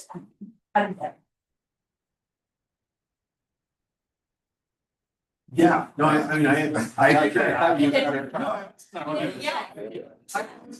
was gonna jump in, that it is hard, and maybe it is just like, maybe we're being a little too conservative with some of the rules, or I don't know, like. It does feel like it's really hard to have conversations around things in a way that's like organic and like a normal person conversation around some of these things, because yeah, we like feel so convinced, oh, I'm gonna break the law if I like reach out or like talk to multiple people, and like so we got multiple people in a room to have a conversation around something, or feel, yeah, like sometimes do some of us not participate in a conversation because we're sure if we can, we're like, whether or not that we potentially selling and making the situation worse rather than better in ways that I think it end up being more, make things more. Yeah. I think the ownership of all of this, and not that I'm not gonna try to fix this between you, but moving on in the future, I think it's really important that everyone had ownership. Both sides, everyone had a part in it, no matter what. I think it makes everyone need to reflect on, like, why are you on the board? What are your aspirations? Why? When board elections come up every 4 years like they do, or 2 years, how are we gonna proceed? Especially after this last one, how are we now gonna proceed as a group when it comes to this? I mean, how do we get good candidates to come out of the loop? Well, that's how we act. Because when we get 4 candidates that come out, that's a reflection of us, whether we like it or not. And so going forward, we have to own our part for our choices in general, not bad or honestly. Also know that, like, if there's history, if there's something that happened, I hope that you two can work it out. I really do. I hope that people can own their part in what happened. Because it feels like if the trust is broken and it feels like it's words coming out of another person's mouth and it just like trust is coming back, that is also not a solution. So I hope you hear what I'm saying. And trust is huge. It's literally the deal breaker of all time in any. Going forward, I just think about those things. Like,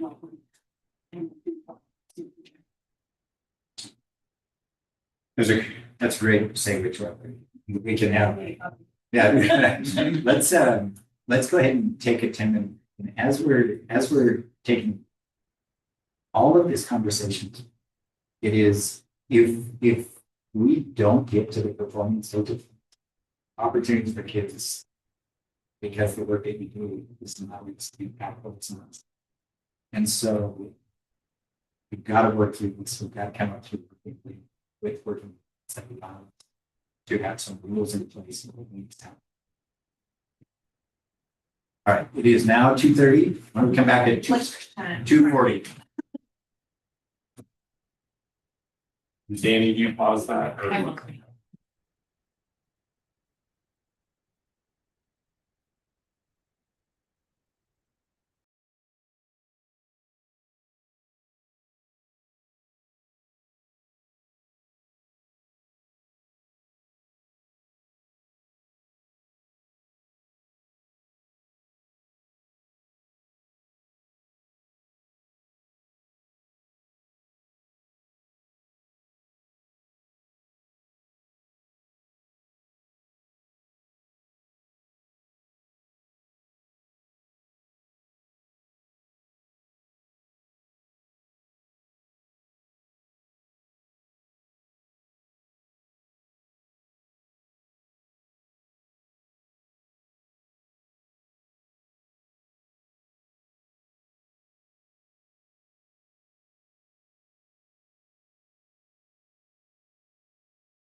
Yes. Oh, look at that. It's my picture. Wasn't that so Subordinate. Oh, here we go. Okay, Okay, oh. who is This this? is me. Okay, tell us about We're just done. It's not Splash Mountain anymore. To be honest, Bayou Adventure. Oh, Over spring break. My husband in the front, I'm right behind him, and then my daughter and my son. And we're just splash. heading down the log flume, you know? it. Okay, and this picture is important to you? Because it's probably the last time we're taking them to Disneyland. I mean, this is like, It's over. well, he's gonna be a junior, my son, and my daughter will be 8th grade, and I kind of figure, you know what, this is good. I think we're done with Disneyland after this. Okay, Oh, and I'm Harmony, and I've been on the board for 3 years. thank you. That clears it up. Thank you. All right, you That's want funny. to advance this one? All right, what do we have here? My son graduated and I want to just highlight that picture. And then the really special part was the person he's shaking hands with, his high school principal was a student of mine. Oh, that's great. Nice. It's adorable. I'm Aaron and I work here. And I work here. Thank you. Very good. You want people with the jobs? All right, we have. These cuties. All right, those are my kids. They look so much like you. And that's their first day of school and we're this year. And they changed and grown a lot and but they're still they still somewhat love each other most days, most hours. Pretty important to me. Who I am. Who are you? Who are you? All right, thank you. Thank you. Okay, I'm Hans, 3 years. Those are my ladies currently.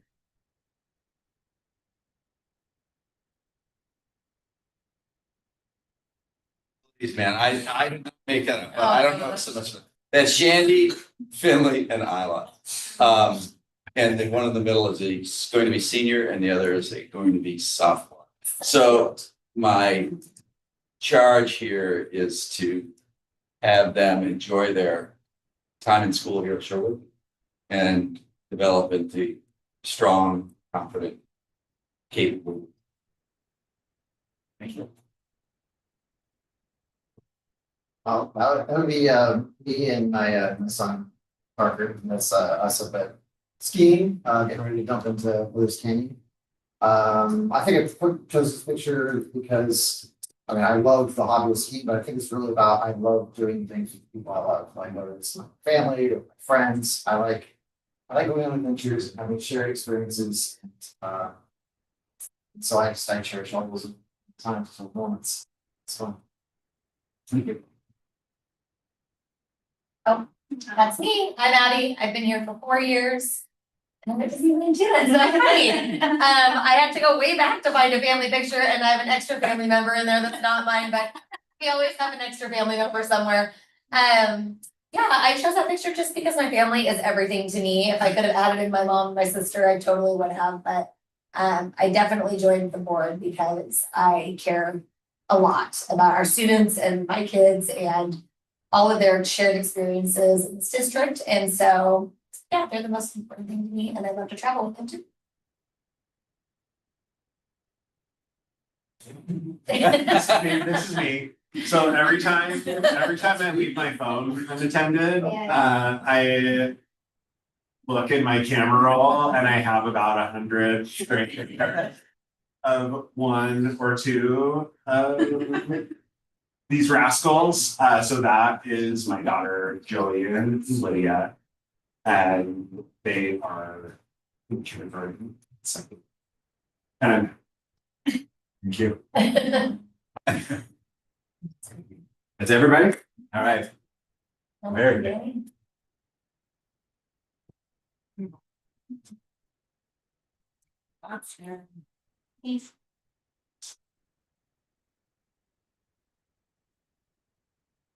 Don't tell me this.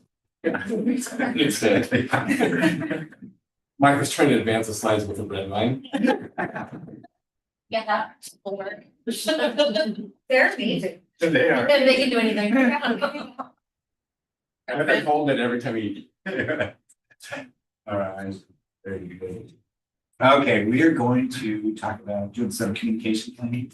And as we talk about this, just know that it will be good to have this type of information also reflected in our working.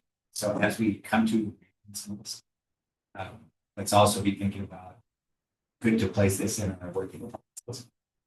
Today we're going to talk about four different avenues for communication: a superintendent to board, or the superintendent, between board members, and then board leadership, just to make sure that everyone's keeping their expectation. All right. This is there. So this is kind of what we've currently been doing, and we talked, we had a little mid-year check in January, and I think everyone here knows my style enough where I don't want to wait I want to be a good communicator all the time. And if I don't, if something is felt off on that, I want to be clear that it's never my intention. And sometimes it's maybe me getting additional information or getting information in the first place. And oftentimes it's, I don't want you to say, 3 months later, I wish you would have done this communication style differently or whatever. And so I really like and do well with in-game, I call it in-game feedback related to communication because it is so important and it is great value to us. This is how we currently are doing this, the structure, and I wanted to use this moment as a check-in around that for the team. So what I currently do is send you Friday board updates. And out of those board updates, it could be highlights of the week and maybe a little looking into next week.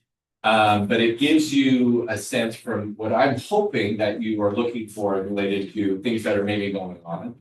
I don't need, or sometimes you do, sometimes individually you respond or connect back. Maybe it's a question or just hey, thanks, I didn't know that, or that, that's great. I don't need any sort of like, hey, I read it, I'm good. I just assume you read it and I assume that it's working.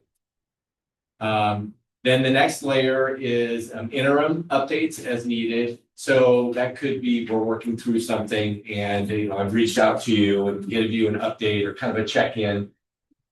That could be done through phone calls, through maybe an email that I sent to forward, maybe working through a parent communication, and I just keep you updated. We've talked about this already today, but it's text during the time I text you is during a crisis or evolving event, and I do that out of a shared agreement that this is something that's coming across my radar and our radar here at the building or at the district level, and I actually think you should be in that loop as well. There are going to be times where you are going to be the one that maybe is at a parent drop-off line and you see something and that maybe hasn't quite hit to what support level we need, or maybe it's real live time. And so there's good communication I've heard. But when I send you those texts, I am not, also it is nice that you are able to respond, but I just like to know that you have that information. And then often I don't follow that up with the details in that text other than we're on it. And then I'll often follow back up with, if necessary, with a phone call or communication again, if nothing else to our board leadership for, hey, we've resolved that. Then we reach out and talk to the other three. And then something that I want to keep building on for next year is doing some more regularly scheduled check-ins. I used to call them fireside chats, but then some people said I don't have a fireplace, so I can't call them that. But I'd love to do continued one-on-one meetings. And we've done that a couple times this year, and my door is always open. I know we have good opportunities, but to have it regularly scheduled sometimes can feel pretty good. And I've done it in the past where I know this year we were a little bit tight coming in terms of just needing some time and space. And then I've done that more on my trimester type schedule. It's felt good, and then as needed. And so, and then lastly, it's just, phone call. There's times where it's easy to just call and follow up with you on something or to share some information or connect with you. Often I really appreciate that. I am sensitive. I don't want to bug your volunteering time. And there's times where it's important that I do connect with you follow up on something, look into something, so that's kind of our. They were a second too late. Yeah. Good timing. We're working on our doors today, and then we're. I'll text you guys. So that's kind of our current structure for superintendent to board. And then, so I want to do the check-in. What's working, not working out of this from superintendent to the board team. Clarifying question. You do want us to respond to your text during crisis involving events? Say, got it, or again? Yeah, sometimes I don't. I think it's from my perspective, it is super helpful when you respond with got it.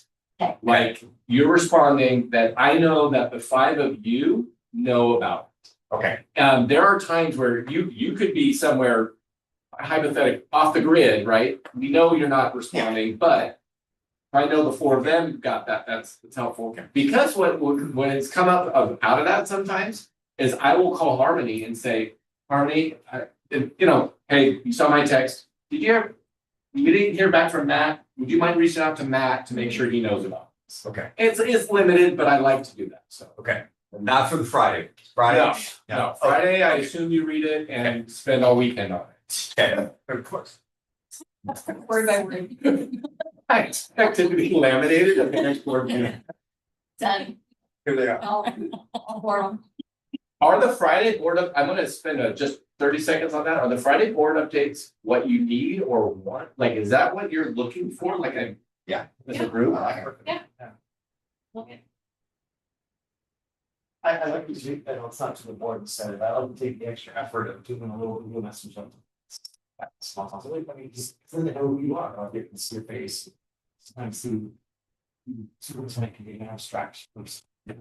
Some people like that. For sure. I've had so many parents come up to me at events actually in the spring, there was a lot that I'm doing video messages, which you just keep it about 30 seconds and people seem to watch it. Please click on it. That parents come up and will introduce themselves or say hello and now I think it was one of those subtle ways to kind of get in with some of our Sherwood families. And there's a lot of some funny parents too that are like, oh, I've seen your videos. For their film, so I totally enjoy watching them. Oh. Right, and what you don't see, but I could occasionally send them to you is when I make one for a parent, I make one for the staff as well. It's often a little bit different. It's a little staff connection. I wish I could share them, because they're pretty funny. Yeah. Harmony's seen a couple. Marlene and I did have an opportunity to film one the other day. We came out of the porta potty, separate ones, and sounds like summer. We're ready for summer. And it was pretty. It got some good attention from our staff. Yes. I do like the top 3, the district top 3 that you do, and then Danny's calendar of all the events of the district in like a given week or 2. Really dig that. That's been well received, and that was all Danny and putting all the, all the schools' information and that. So yeah, that's good. That's some of the communication from district-wide that we're trying to continually improve. Anything else on this one for me? It's helpful. I appreciate, I know it's time consuming and it can't happen all the time, but I love people calling me to celebrate something that had gone well, just because you knew that it was something that we had talked about in the past and cared about. So that's hard. I know that's like another thing to do, but it was just awesome. And you were like, sorry, I won't call you every time. And I was like, please do. Like, this is great news, Those are those moments where you're so happy that things so like shit. Yeah, that was nice. He told me like a good hiring. Yeah. And I was like, but normally you call me and it's always like, I got this on the radar and it's always something, like just to be in that. And I was like, oh wow, like good news. Yeah. Nothing for me to do. I think that was to Mike's earlier point where I think I just want and expect everything to go really well and like those moments of like have them happen. But I started thinking about even over the last year, it's been moving and it's been a great year. And lot to celebrate, and I haven't slowed down just even with the folks that are most deeply invested in that with me. And so I appreciate doing that together because I want this, by the way, I want the same thing. I like, my favorite communication often from you is, hey, I was at this and this parent told me this and I couldn't believe it. And I went to this event and that was so fun. Great. I said that. Like this, so I appreciate that. I know our team. That's appropriate to respond with the phone. Yeah. You were saying, No, the one thing that I've been thinking about, and we had actually a conversation about it in the city budget about a month ago, was just how much harder it is to find out information about what's going on. Just since Archer went. Oh, the Gazette. The Gazette, the Yeah, Gazette. I was like, huh? No, sorry, so there is not really any like community use at this point that is shared and like a common touch point for everyone. And I wonder if that's something that will be big as we roll forward, because it does seem like we're in a spot where a lot of times people are just hearing about what's going on social media or like and like when you see something on social media, it's really easy to assume that everybody saw that thing that you saw on Yeah. social media when that's just definitely not true. And it makes it harder to make sure that everybody's on the same page, just because there's that like periodic article in the paper where it's like, here's the thing that's going on. It might be worth like revisiting like all of our accomplishments in like part of like board meeting in September. Like, here's everything we accomplished last year. No matter what it is, if it's lighting, like all the money we're saving on lighting, or the grants we've received, or the curriculum we passed, or just to remind people. And it's also a good tool. Relative tool to remind people what, not necessarily as levy focus, but just all the wins. And maybe a levy section of like what the levy paid for of a week. But even just like as an example, like I was in before the city budget meeting, I was talking to someone just about, how it was about something of the last one. Last meeting. And this person was saying like, oh, like really hope, you can make positive influence. It seemed like we always had really great results, and it just seems like we don't as good of results anymore. And I was like, well, actually, like we just had we just heard from a national merit finalist. Yeah. In our and like that's the type of stuff where it used to be like a newspaper Right. where it's like Yes. Sherwood, that would have been like on the front page. Sherwood has national merit finalists.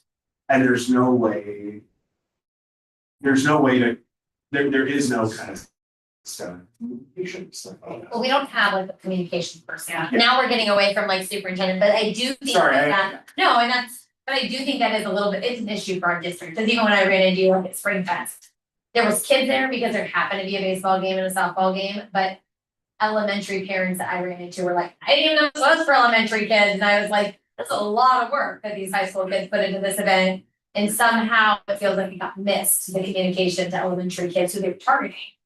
That this was for them, and so, yeah, communication in general, we're always like trying to make that better. We haven't nailed that all the way. And yeah, it's kind of a new thing. Like Yeah. it's a new kind of a new world that we're in. And so, yeah, I don't know that it fits in this category, but even, yeah, there's just certain things that it's easy to assume that everybody has the same information about stuff. Yeah. And that's not necessarily the case. thank you. Right. Okay, next one. Okay, when you think about, so it's easy to come up with a list of things Aaron should be doing regarding communication. What about what the board should be doing in communicating with them? What are some things that you can commit to that would be good to formal? One thing we just submit to, and I mean, maybe everyone in there is, or that's maybe not that, but, definitely in the past, we committed to obviously reading the agenda, well, it's not obvious, reading the agenda before the meeting. And then if we had questions about agenda items, it was a courtesy that we agreed to ask those questions in advance. Not because we wouldn't ask them in the meeting as well, but we could give the opportunity to come prepared with an answer so that we could move that one forward. And I think that most people try, Yep. you know, sometimes questions come up in a meeting they weren't expecting. But I definitely think we need to like be mindful of that, but you know, you're not walking in and seeing it for the first time. It's great. And a great example of the no surprises. In terms of ask your questions in advance so that the staff member charged with answering it. It's like, there. Yeah. And it does get away from the, like, I know people have asked me before when they're watching a board meeting, like, what are you guys talking about? Because sometimes somebody will like write something down and be like, and you know, they're typically asking a question about what we're about to discuss on the agenda that they're not sure about and didn't either see or really, you know. Yep. So some of that could be avoided if we. I've learned that's become my pet peeve is the not coming prepared, thing of not reading the agenda fully and the attachments fully. And if you had questions, particular, like if they look Marlene or Mary or Karen, getting those answered before, because if you're gonna ask it in a meeting, then you also want that answer prepared from that administrator so that we're all not looking ridiculous and someone's caught off guard, because that's not also teamwork. So, yeah, I have learned just over, and I think that just goes with like being a chair. Yeah. It makes the meeting not run seamlessly if there's like a surprising hiccup. You feel like it reflects on you of running the meeting because you weren't expecting it. You're like, well, it's all in handbasket now, you know, Yeah. but, so. 30 seconds, the no, the coming prepared thing, such a good one. Because it, back in the day, before we do this digitally, we would deliver to board members in a cellophane packet, the board packet, and it would be put on their doorstep 3 days. And my favorite thing is when you show up to a board meeting, you hear the cellophane being torn up through the front. So, there's no cellophane to out people. Yeah. But coming prepared is But I did have a community member once say that she thought I looked bored during meetings when I was the chair, and it like totally offended me at first. So I was like, oh, I'm not bored. I helped plan that agenda Yeah, so and you I know. read it Right. twice. And Yeah. so I wasn't bored. I just had seen it all Yeah. multiple times, you know? They're like, good to know. Here's another topic that I would suggest that we're not going to get to, just with time. You have to start cranking here a little bit. Being well versed in Robert's rules really is a difference maker when it comes to the efficiency and the perception of how. And I'm going to give it to Danny, but one of the things that we used to have is we had a one-pager remedy for the most basic and most often used Robert's rules. And that would be a thing. Maybe as you go through some work sessions, you highlight a certain section that you study up on. There's so many videos of it out there. You can literally watch it 3 minutes and you know, just being on whatever section you want, but just committing to knowing that. And it's common. I mean, you'll be in the middle of something, someone wants to table something, or you want to do a friendly amendment, raising your hand rabbit hole. I mean, it's hard, but I think that'd be something to think. And I think we do it backwards where you're supposed to get a first and a second and then open it for discussion. Because then Yes. it says, then you know there's at least 2 people interested in having that discussion. Right. Where we almost always are like, okay, all those in favor, you know, like, Right. we've already had the discussion before we even motioned it. Yeah. I think it's because we listened to like the presentation And then they ask. and then they have questions. questions. Yes. And then we're done. And Yeah, you feel like move you're on. covered. Yeah, totally. Yeah. Totally good. Okay, let's do communication between board leadership and board members. How are you feeling about that? So. Harmony, what's that? Let me know. Yeah. Anything that would be helpful to have kind of documented or formalized, so it's not totally dependent on happens to be the board chair, but instead you get in the habit of having these communication agreements in place. I think informing the board chair of concerns or something you're hoping to get involved with. Prior to opening up that involvement. Even, I mean, I'm guilty of that too. There's times where I'm like, oh, I had a conversation with Dr. Downs and I'm telling her about it later. But I feel like at least when I was the board chair, it was helpful to know, like, I don't need to be a part of that conversation, but I know that you're care about it, you have a concern about it, you're invested in it in some way, like just what balls were kind of spinning around us. Yeah. I think that's good practice. Their ideas on this?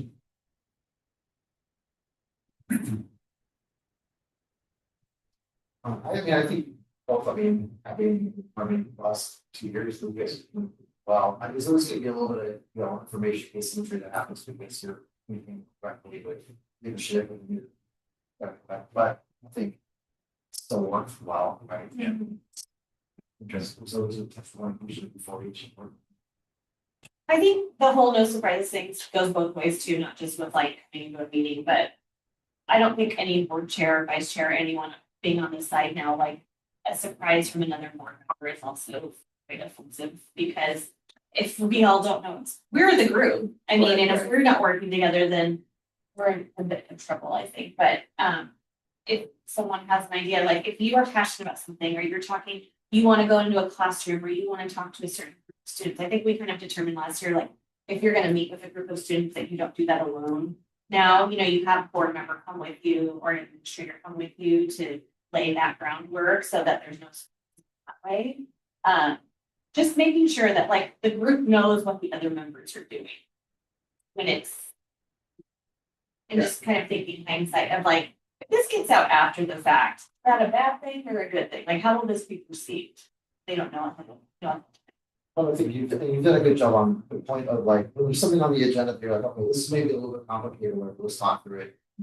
Whoever is serving as that chair or vice chair role, to like, reach out specifically, if there's something that, you don't think you have. Like, there's definitely gonna be those things where we know like, oh, okay, I'm not quite sure what that's going on.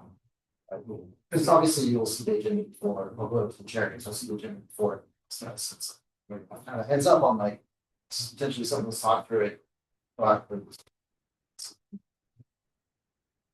As we move into the working commitments here in a few minutes, if we were to highlight some of the things are typically the board chair of the job. Right, so for example, it's oftentimes going to be their job as things start to get on track to reference back to our agreements that it would be their job to address an interpersonal issue. It would be their job to get the meeting back on track. And so some of the jobs that aren't as much fun, they come with the territory. But for other board members to know that, yeah, that's just them doing their job and to give them a little grace on that is going to be important. Unless you've tried to chair the board, you just wouldn't have the same. But it's hard. It's hard to do all that stuff. Another thing probably to put in there is the heading up. Superintendent Right. board chair usually Yeah. takes a pretty big role. Yes, we did that. Okay. Just say, I had a little bit of a weird start to my time, and so I really appreciate all of the communication. Oh, thank you. I thought you were just being terrible. I was. It was just a very smooth. Okay. you know, I'm glad you feel whole that way. process was, or as smooth as it could. be. Yeah, right. But no, I really, It takes a lot of time and energy to have all 5 of those conversations, really. Yeah. Okay, between board members, we already hit on this a little bit, but let's start to formalize this. So when it comes to conversations between board members, and if there is a conflict between the 2 board members, what would be the first expectation? Would it be those 2 board members trying to work it out? Is that our first go around? Is that our first try? Is it that the board chair gets involved with what I'm trying not to say out loud? It shouldn't be Aaron's job to manage. Right. Absolutely. And so I'm pulling him into a conversation between his bosses to try and come to a no-win situation. I would say that, and I'm just gonna use what happened in April as an example, because it was relevant, but I wasn't at that meeting, and so I wasn't able to share that. But I did hear about it, obviously. I watched it Yeah. that evening, And I did make phone calls to both. Yeah. Was talking through that. And I don't know, and it was very fresh. I mean, it was the day after, so I don't know that I was, helpful in trying to like get them to come together in that moment because things were still a little bit tense, but, I was very much aware and in communication with them. And obviously it is not Erin's job to intermediate that. So I don't know that it was also my job to make you two come together because if you don't want to, that's your choice. So I don't know that how I don't even know how to read myself on how I handled that other than it was a bummer that I wasn't there. But I did feel like I did what I could after. I don't know, like if there's feedback on that, I'm happy to take it. I just don't know. Well, maybe we look a little forward focused on this. So if we. The goal is, and I would assume this will end up in our working groups, that the communication is respectful and it's professional. It's our expectation. If that doesn't happen, is the expectation that the two that were involved, that they get together first, would that be the first step? Want to pull the board chair in? It will be my expectation. People try to manage their. Yeah, I would. Okay. And then if that does not work, I think the only person that they should try to put is probably the board chair. Because I think any of us have been on the other end where we're not part of any conflict and we're kind of brought in to be buffer. And it does create a dynamic where then now everybody is like trying to negotiate different dynamics and it's uncomfortable. You know, it feels like we don't have a lot of time together anyways. We are trying to get something accomplished and then we come in here with all these weird, you know, Yep. it's a lot to like mediate that. If the board chair is involved, then it's that's true. Yeah. Right. But I think it is not in our best interest to try. Agree. So I just have a real, I know what question time. That's right. So there's another category, and maybe I can use a real life example of what's currently going on or how I've been approached. But this is an interpersonal relationship and there's also, I've had a hard time in the last year or so figuring out if somebody brings a hot topic to a board member and appropriate, but I'm gonna just tell Rich. Just say it. It's the concealed. Yeah, still involved. But in my lane, following the rules that have been established, who can be there, who can not, who can mentor, who can not. It's still out there.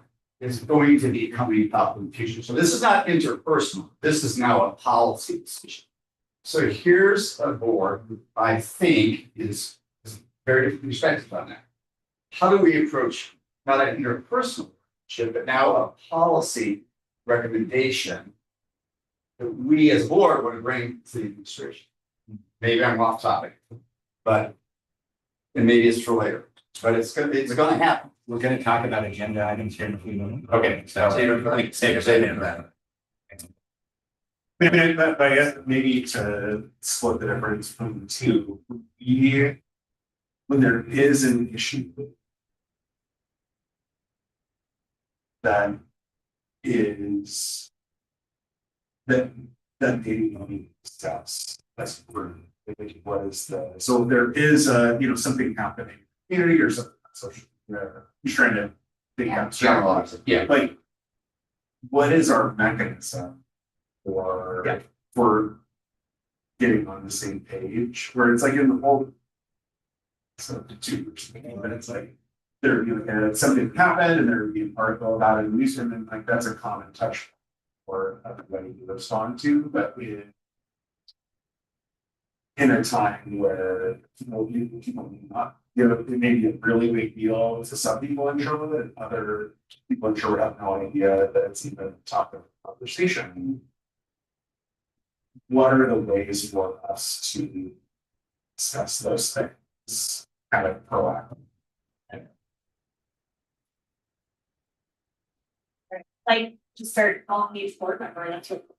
Well, I mean, I think of like the Yeah, book thing, and I'm like, it wasn't as dry for me at all about like one specific book, but we had good conversations around like, why is this even important to some people, you know, and I think having one-on-one conversations, we would like understand different perspectives or where do we share any of these goals, you know, like where do we not have any similar to these goals, you know, and that way when we came into the board, we weren't like scrambling, we kind of knew like some sort of a direction. So that we did just fine. Yeah, I think it just goes back to like, if it's important to you and you're hearing about it, you need to start calling us, so you call me and the vice chair, and then you call the other two board members. I mean, it's just that's the part about the effort of like, And it's more so, right, like it goes back to honestly like. And it's working on strength by. And I do think one of the things that we need to include is the manner in which you get that.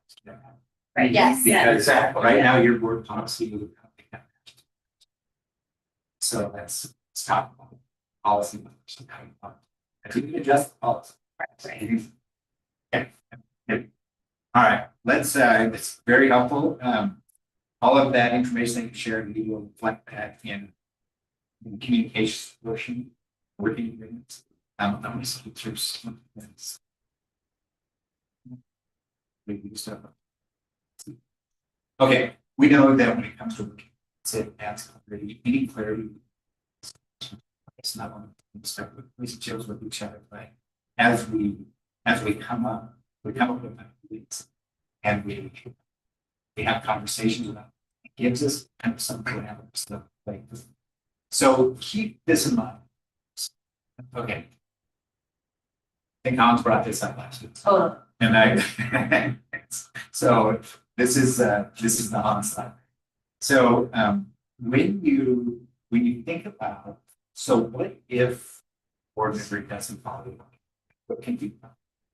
And I just want to be really honest about it. First of all, I think the most important thing you can do is address the issue. To pretend that some too strong, right? Someone didn't follow the board meetings and then nobody ever brings it, or it doesn't get talked about. I think that starts to as you talk about these numbers. Follow and everything. So if there is someone goes sideways with one of these, commit to talking about it. Here's kind of a list of things. Clearly, when it comes to officials, there's certain things. There's a lot of things you can't do. You can't fire them from the board, right? But you can go through these types of things. You can have a private conversation. You can have small group dialogue. So you can have a couple. It's a little tough. Now skip number 2. Number 3, you kind of reaffirm. And that's the whole idea. Basically saying, yeah, we didn't all meet the markups. So let's review those words. If you feel really strong, like a pattern of violations of you can go through the center and the public, hey, they're not meeting the mark and the rest of the board.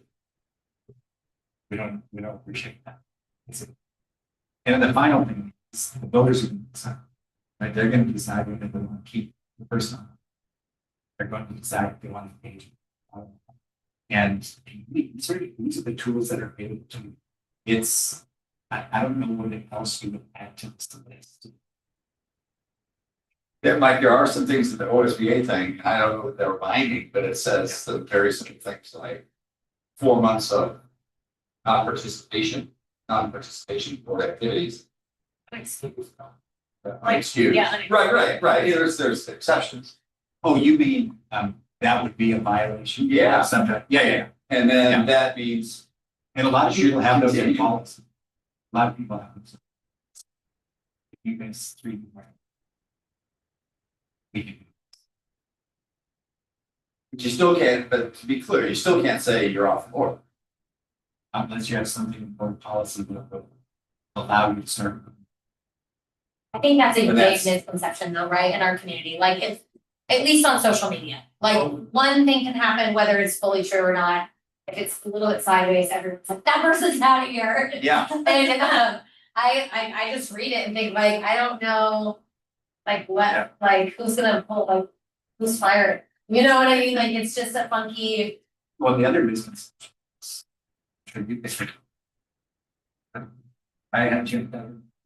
right? That's I'm a sure thing, you- yeah. I mean, in other industries. You're like, Right. It's like, well, it's kind of awkward, but actually they hired me. And then the final thing I would say is, just a form. Consider it having these steps too. Right, so that you have something to impact. If there's been a pattern of this week, something. That you want to address as a whole. You at least have these steps on record. Here's something to. And it is not, depending on how irritated you are with the situation. It's not gonna feel really satisfying. But it's also, you know, the officials are talking about. Or your consequences with it. All right, so, when you think about. Right, so it's very good because okay, so you have in front. Three examples of it. You've got, no, maybe four.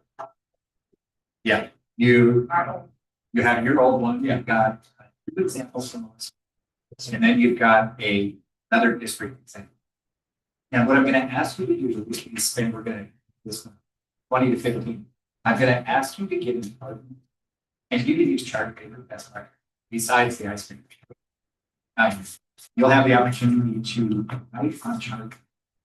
Those areas that are currently missing or need clarification in the current ordinance. I'm sure that you would like to add, that would add clarity, guardrails to the work that you are. Okay, 15 minutes, and then we're gonna give you an opportunity to report back out. Don't worry about words. In fact, don't spend any time. But if you want more clarity on how agenda items grab, and put that on the chart paper. And you can even circle it on the example that you have in there. We'll collect all these maps and we'll put it to draft. We're gonna bring them together for you to react to. Are Marlene, Aaron doing this activity as well, just so we know how to divide up? Well, There's a lot regardless, I know, I just trying to figure it out. Yeah, like, well, one of you, one for sure. I'll back out and kind of maybe float between the groups to hear, see what I'm doing. You and Matt, okay? All right, then we'll just go down. There's some chart paper, so, oh, Wait, but there's three. Oh. no. Oh, that's right. All right, Abby. Take 15 minutes, any category, or any values, let's look at. I looked at it all.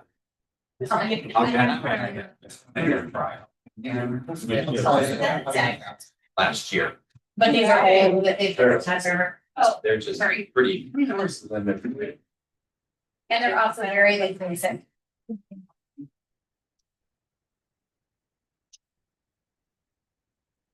These symbols, this one. Yeah. Very hard, I believe. Oh, you're never, this is very good. These are all students. Oh, thank you. Yeah, everybody. That's not. I mean, this sounded better, but this is like prepared. Thank you.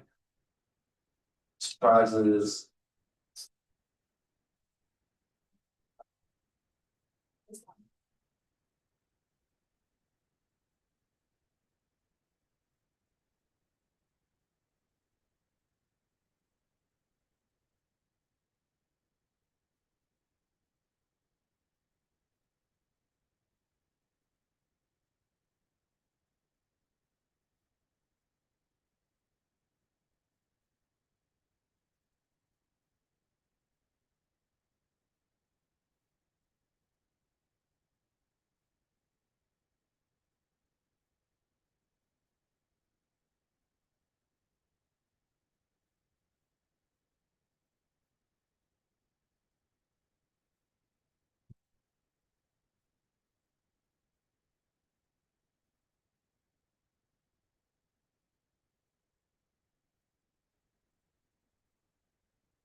We need some. Yeah. I think that's.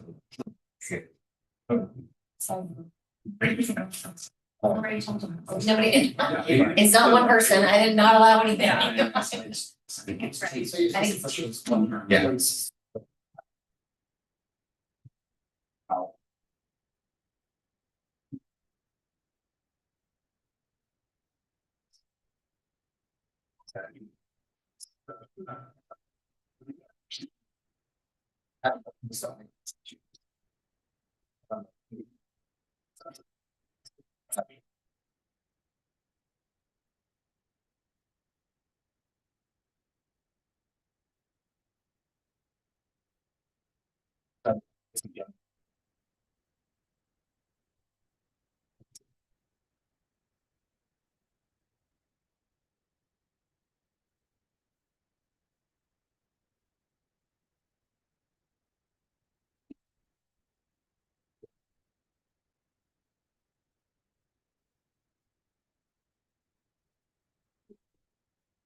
Yeah.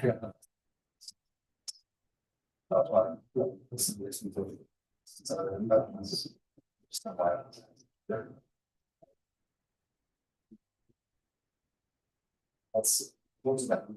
I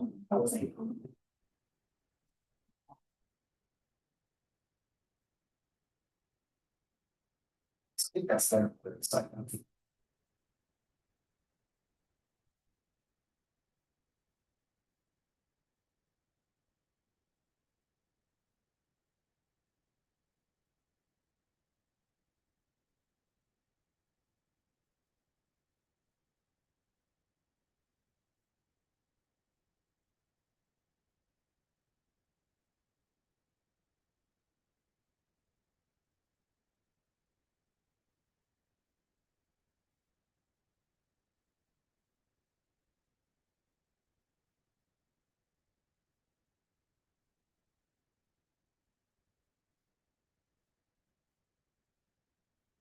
I mean, I understand what Leslie's saying, but I think about the three. Right. Is that what five? Also, I see. I see.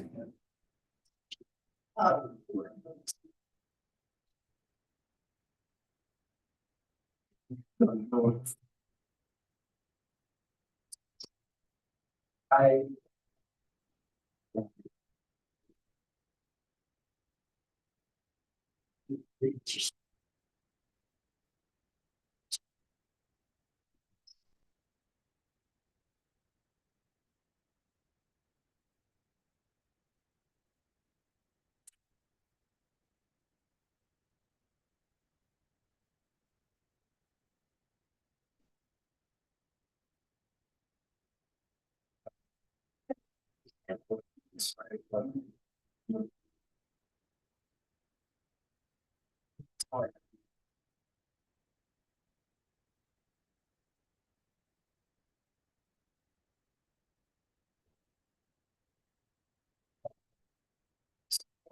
It's not more than it needs. I mean, it's like, it's kind of repetitive in some ways.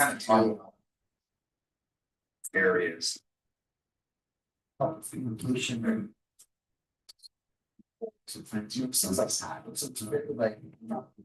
High level, but It like, is. looking at- This is all this communication stuff. It's like, There's more than just like class also in teacher, it's like. So it's supposed to, it's supposed to, that's time of the year. Actually, like, whatever, it's like, oh, it's also. It's already advocates, right, student. You know. One, so it's like. It's, but it's our job, it's not. It wasn't giving out. So yeah, we're just studying snaps, so that's not so.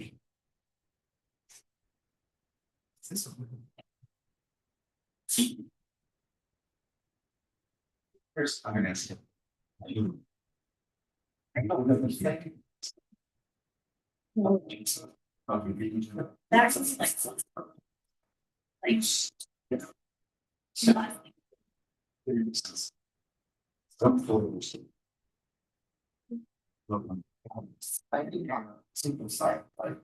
That you should absolutely ask, like before the meeting. yeah, I've read it too. Okay, so say it's a financial.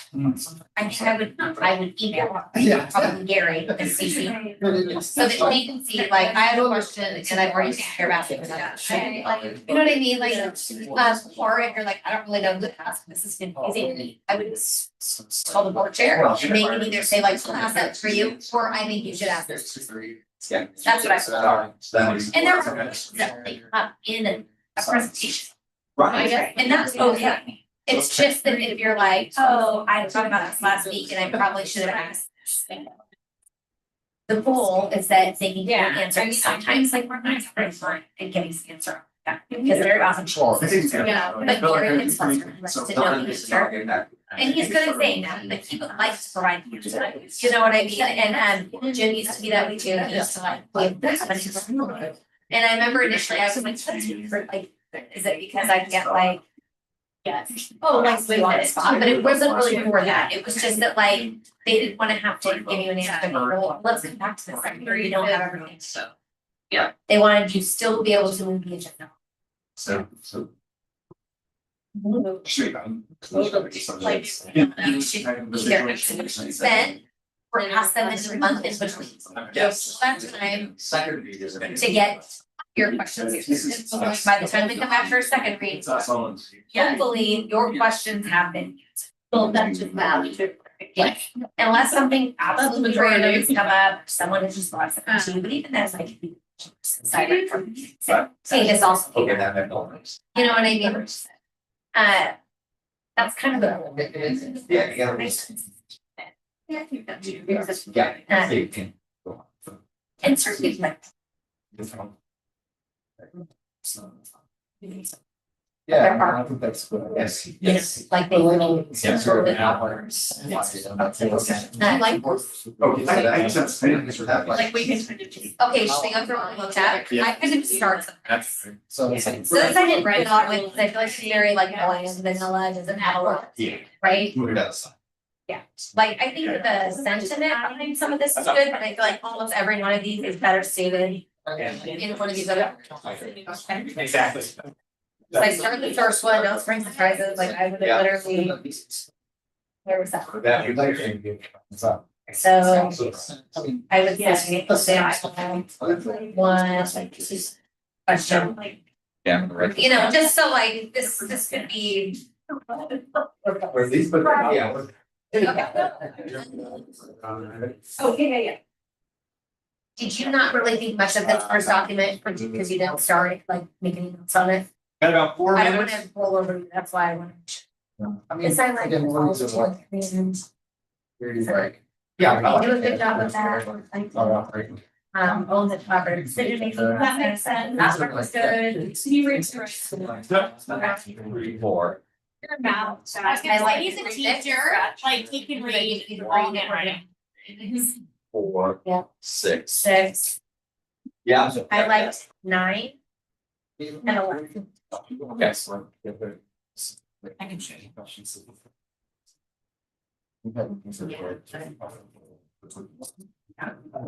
Yeah. It seems like, I'm so yeah. Should have 3 or yes. So this got read. We'll get out there and talking to public press. Okay, well, then we'll come back to that. To. So I, Be. same thing, I started 3, I think you have a comment, like Yeah, I did. something about. It's like. 3, yeah. I think something. 8, You didn't say 3. yeah. Okay, I also put 10. But I think it ties into, This. one on this page. This. correct, but we don't have it. What did I do? No, we don't. And I think they actually said it better in this other document, but it's simple. Yeah, so like, Steve. I liked 11. I liked 13 and 14, right? And so it's kind of like speak to the vintage. So that's what we should do. Okay.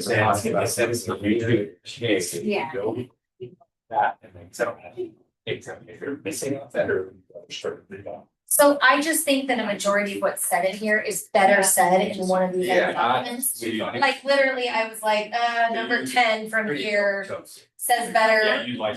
like this number 1 could be this number. If I don't have a computer, I wouldn't just put like, you know, he said not to work that, right? No, no, no. Like the sentiment's good, but they're really weak. And then like this one. Okay, and then the last one. Information request, I definitely like this. It's very. I got that too. Okay. This part I thought was kind of needs some reworking. I don't necessarily think they always need to add to the board agenda, That's too. I just. Yeah, I don't either. but I do think that like if it's gonna require considerable work. Yes. It's one guideline, utilize senior leadership and recommendations, proposals, right, like that's. I don't know. We're here. I like this second bullet, just because I think that we are trying to make sure communities learn about it. Numbers were easier, huh? Yeah. Second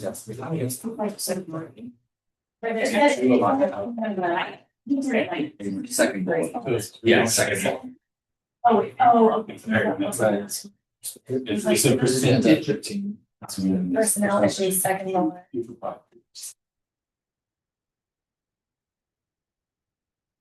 And.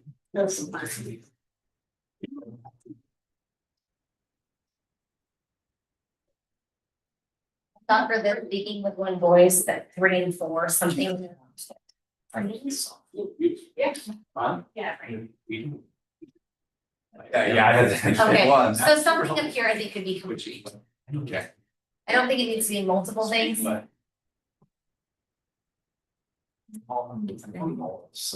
I think it just, it could combine that to make one stronger. I think we have to get a little higher, and. Yeah, but 2, so why you put 2 through 4, like red lines through 4. Under communication. All right, you can wrap up your last couple thoughts. This is. Yeah. I would. Sure, yeah, thank you. Needs to be clarified. All right, let's hear what you came up with. Just in terms of a place to work from. We will take a look at, we'll use the Sherwood version as what we're gonna add. Right, and then I assume you all have a number of things that you want to add. I'm hoping there's some patterns there. And then following everybody reporting out, then Harmony and Aaron and I will get together and we'll start putting this together into a draft that you can react to. September, yeah. Sounds good?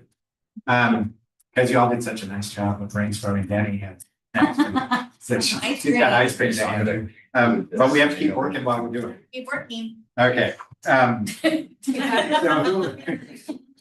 like parents.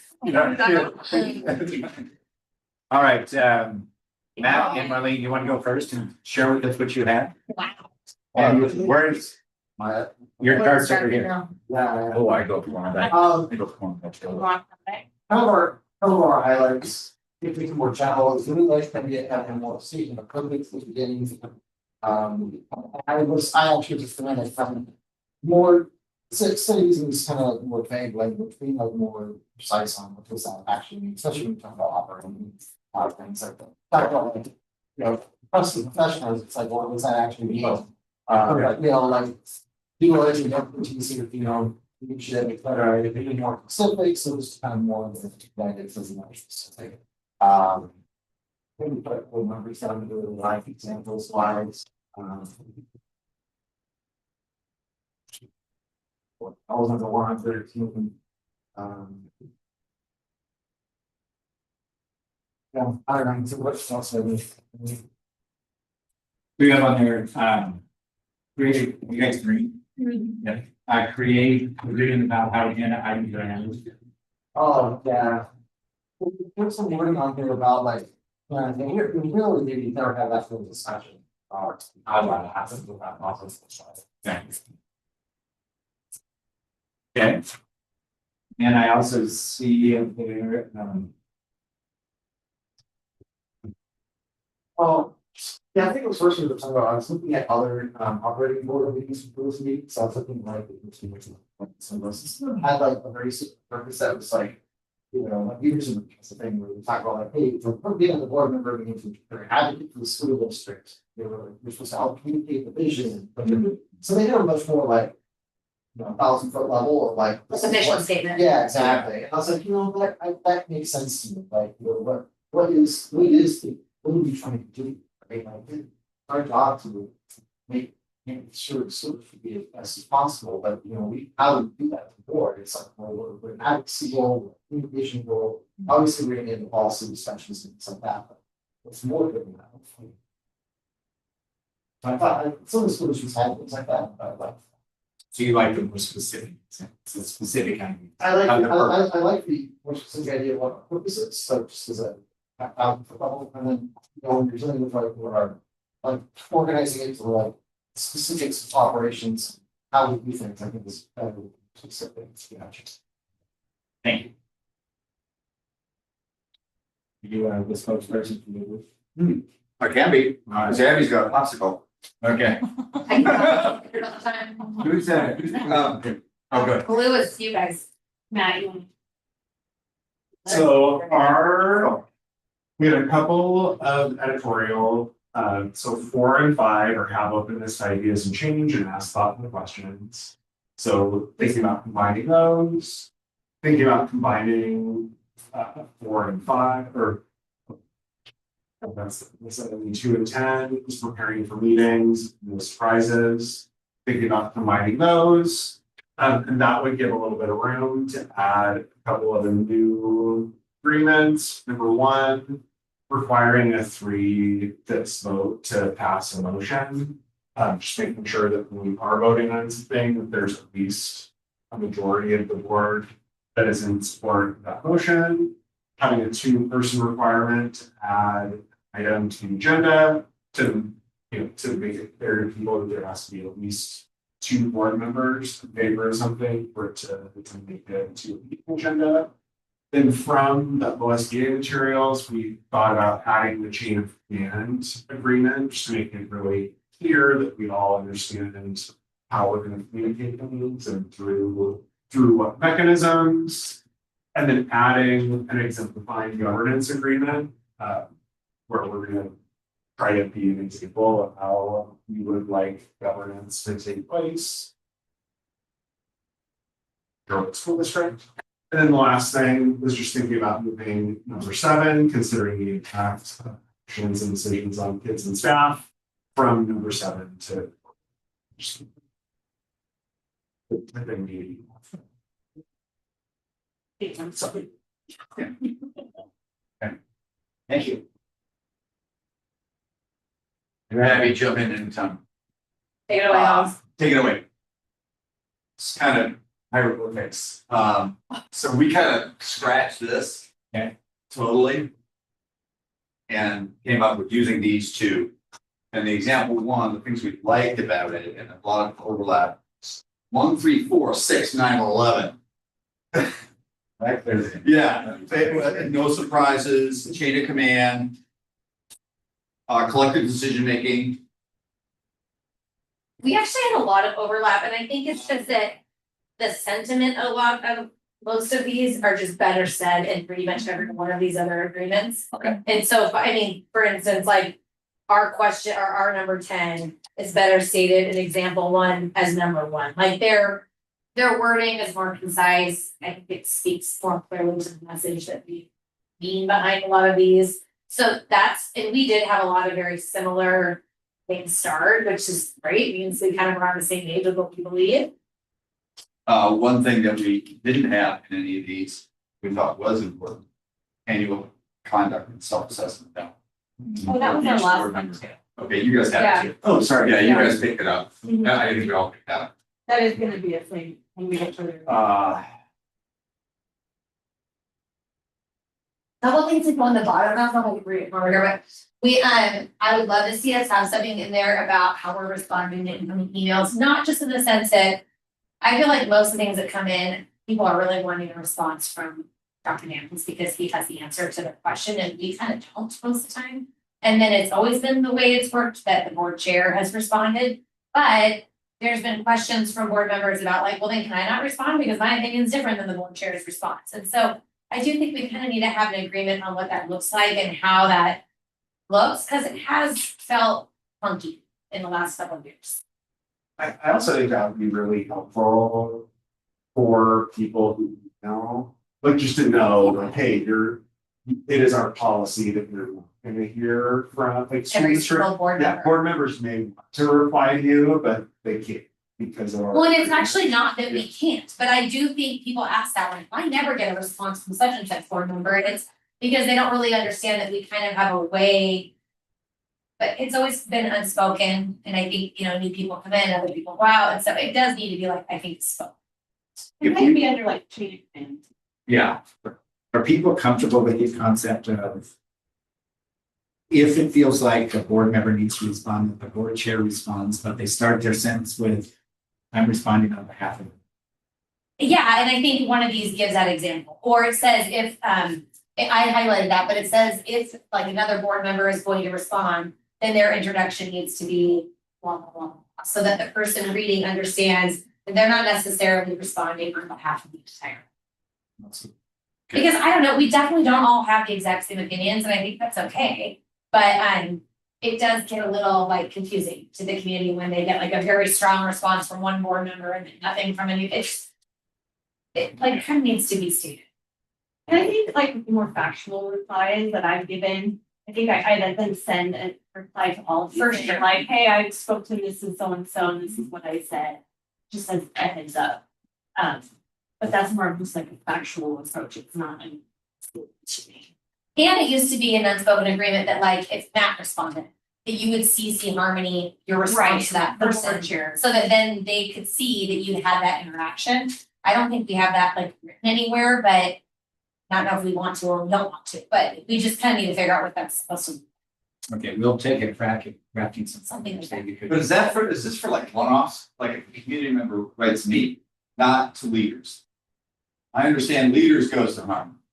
Or she gets, she answers. I feel like this is. It goes on, but it's, I don't say anything, it goes to leaders. And I typically don't say a lot, Erin deals with them a lot. Okay, but, all right, but then So you're you're asking asking if if one you- off, like Sally writes me and says, hey, you're a Just you. school board member, look at the drinking. I would CC more. I just send it to her, I don't even, but then I get used up, you never. Well, you could just say, I'm gonna forward it onto the board That's what I chair. do. Yeah. Yeah. I think Right. that's fine. I think it's fine. Okay, That's I think fairly we say, typical. yeah. okay, all right. It's not the norm, but it has happened before where we've had certain board members who respond often on their own, and then it's. I just think there's probably a way for us to like. Yeah, give an intro statement. Yeah. Okay, And the other one was responding to the public. I feel like we do need to have something in our. In our agreements about like who does that response come from? And what does that? Public, who's the public, right? Well, like media requests. Oh, meeting. Or maybe even social media, like, I mean, I responded to people on there before too, because I've kind of felt like, well, I have a factual answer and I just wanna like give that an answer because I can give it. But at other times, I'm like, I don't know if it's the right thing to answer. Should I be saying I'm responding as a parent, you know, like So something, generally, we want the board speaking one voice. right? And so we would oftentimes fall to the board chair unless the board appoints. someone else. Typically, what happens. What people feel. Well, I mean, I know that like Abby does a really good job of like replying back to people like on social media, and I got that from her, which I think is helpful. It's not typically in my nature to do that a lot. It's scary. It's just a place of like, am I making the situation worse by getting into it? And so I struggle with wanting to reply because I feel like I'm feeding a little bit. And so if it's an email, to me, that's easy. That's just gonna shoot me stuff, but like social media stuff. And I feel like Abby does it in a very good natured way. Like she's trying to help, like she's trying to get the right information. I don't know that every board member has been that way. But that's why I'm saying I almost feel like there should be a policy, like, and even if it's to not respond. Well, then it's like, at least then we can say like, we didn't respond because it's part of our board policy. But I do think that it's hard to be active and then have people be like, well, you were on here yesterday talking about your family and now I need to know what X, Y, and Z is and nobody's can answer me, like, doesn't anybody have an answer, you know, and I think we're debating, debating some meetings too, all right? It's like, you may be on social media more, like, I hardly know on social media. So, yes, but you know, but I am like, you know, I'm attending Rotary or I'm attending all these other events, and people ask about school district all the time. Of course, I'm gonna answer the question. Now, I'm trying to be careful about what the answer is, obviously, knowing that, but you know, most of the time it's just generalized questions about something. Well, I It's also not think that lends to like, you know, if we're gonna get into the weeds about social media, then any other kind of communication, like if we're like emailing group, like you have like a group of constituents that you email after board meetings. Those, no, not ever. I do that quarterly, just like kind of an update, who's going on, who's important, who's not, but it's just very like, I would say that that's actually out of bounds, like, why? well, because that's what meeting minutes are for. It's more like a, it's not like that, and I do point to the meeting, it's gonna be point to all those things, it's more about like just a general, like, this stuff I'm doing as a board. I went and saw the science classroom visit, see, it's more of those kind of things, and I do it because I was asked to, like, that's why. I do You it. were asked to write a newsletter? Yeah, I was asked to like to, because so, ask you to create them, sorry. oh, several people, I mean, just when I was campaigning, running, you know, as I'm calling people and asking for support. They're like, well, would you like improve your communication, just like have a way to just do a newsletter, like a lot of like officials, they just say, hey, this is what I was doing, or this is what we're working. You know, just I mean, general. Because a lot- Do you make an effort to? Like just kind of hit the middle ground, like it's more of a factual report. Absolutely, yes, especially important, it's usually like, it just like.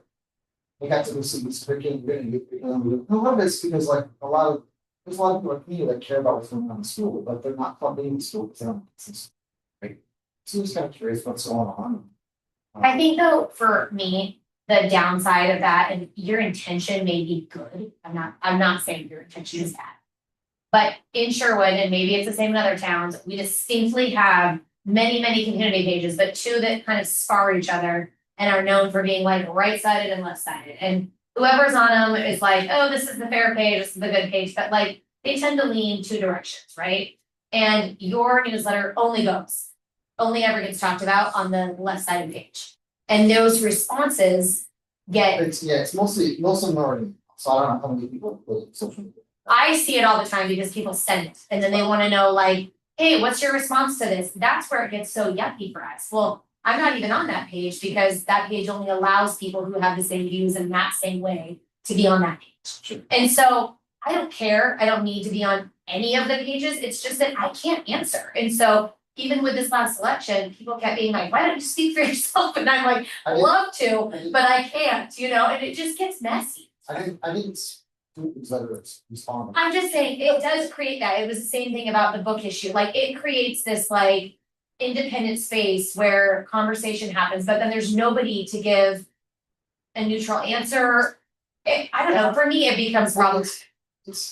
So, now we're talking about the type of media, right, like, and. But it does fall outside of the chain of command no matter what it is. I'm not saying it's a newsletter, it's a Facebook, it's that's like me going on there making like a Facebook page of like, hey, come read my board report after. Yeah, I know, that's not one, yeah, But but. it is, because it's a form of communication. And Right, it's outside the board but of like the Don't we chair. have, don't we have a right in our roles to try to communicate with everyone who elected us into these roles, like to let them know what's going on and what we're doing, like.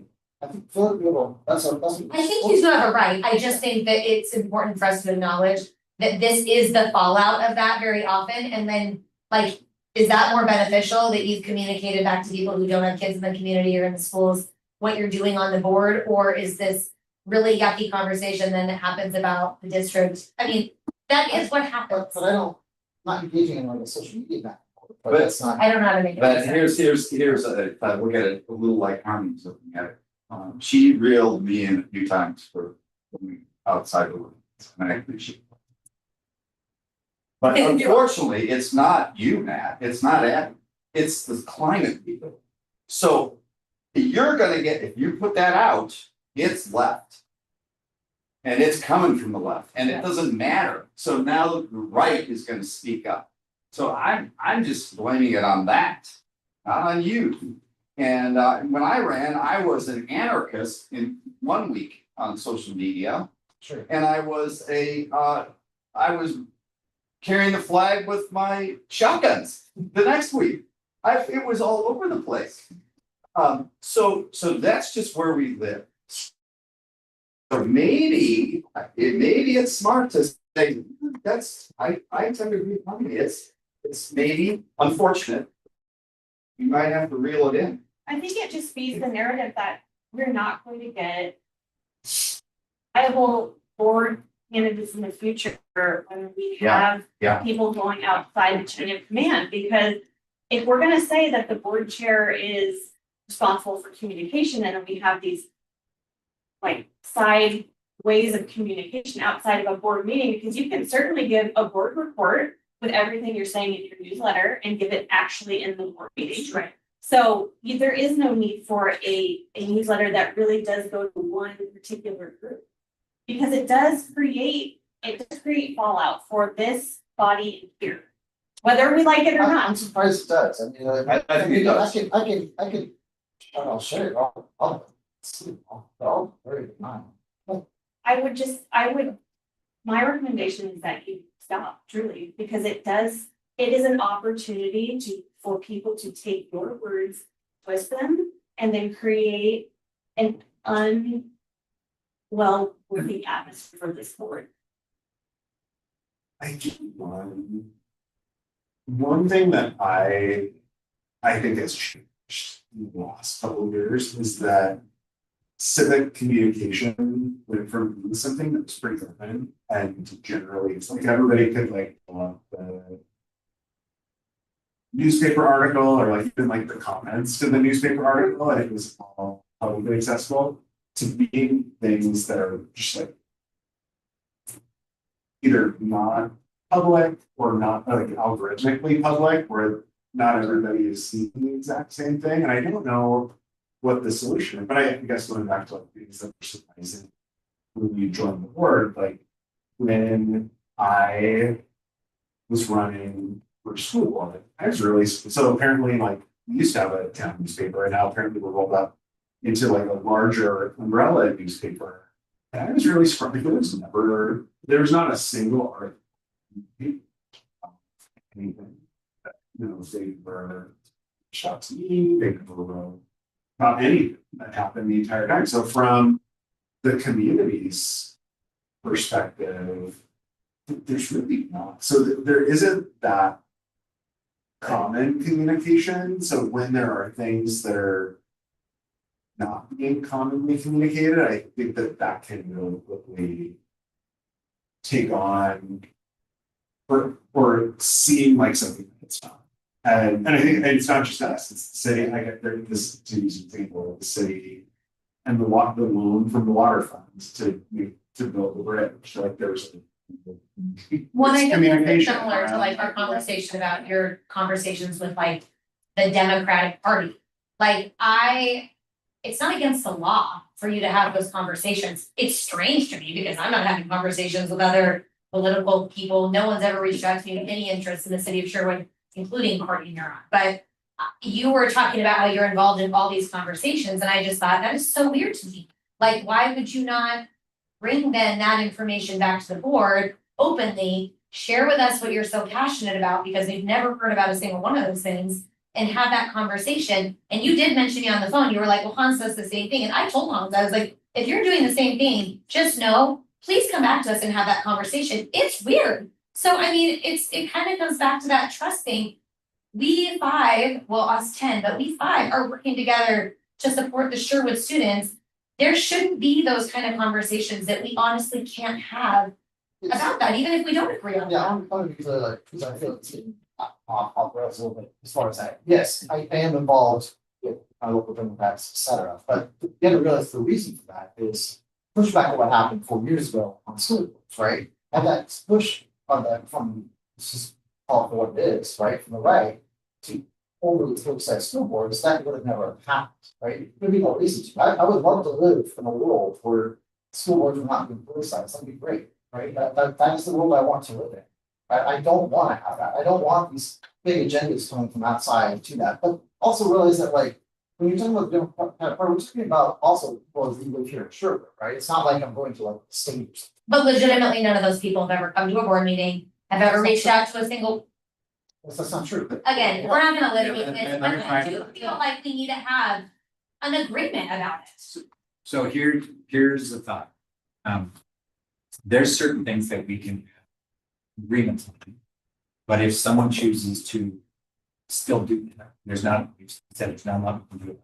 I think when it comes to responding to the meeting or communicating with your constituents, whoever that group is, that we could say, not encouraged. And if you choose to do it, please stay within these considerations. One thing and I just I wanna add in here, and I appreciate it, I really appreciate our conversation, because at the base of this, honestly, I'm the one, I navigate all these roads. Every road in Sherwood, in a really good way, I loved it, I'm loving it. But my team and I navigate this daily, and so whatever the intentions are, those often aren't, that's not often the impact that I personally feel. I'm only gonna speak for me. It's not often the impact I feel. And then my stress point becomes when you five, my bosses, still smile at me and say, I have this expectation of you to keep making sure my kids have this fantastic experience, which we all agree on. And yet I've had to navigate certain things beyond even my control and do that in a way where I put my heart into this work, but you do that. And so again, I think my ask would be, when we come together on through any of this, I've seen this other example, like maybe you work with way more boards than I've worked with, but I've seen the other examples before where people have said, hey, I sent to their constituents, hey, here's a link to the board meetings. Like it's something as benign as that, where it's like that is their communication platform back, because they have had some previous expectations. People said, hey, keep me informed, let me know. So I've had other previous board members that have said, here's the link to the last board meeting without anything else to it. But I like what you just finished with, but I just wanted to let this group know, like, I often try to keep it tight. I mean, Harmony's heard me more probably, and Abby this year with the board of vice chair. But I also keep some of that to myself because I don't want to overshare the impact that it does have on the system. Any sort of, I'm not talking about one specific thing, but I'm just talking about anything that we work through. Because then you all ask me to work on the main thing and to keep the main thing, which I want to. And that's kind of the next section too that we're getting to. But I just wanted to share a little of my heart on that. And whatever this says, when you come up with this is great.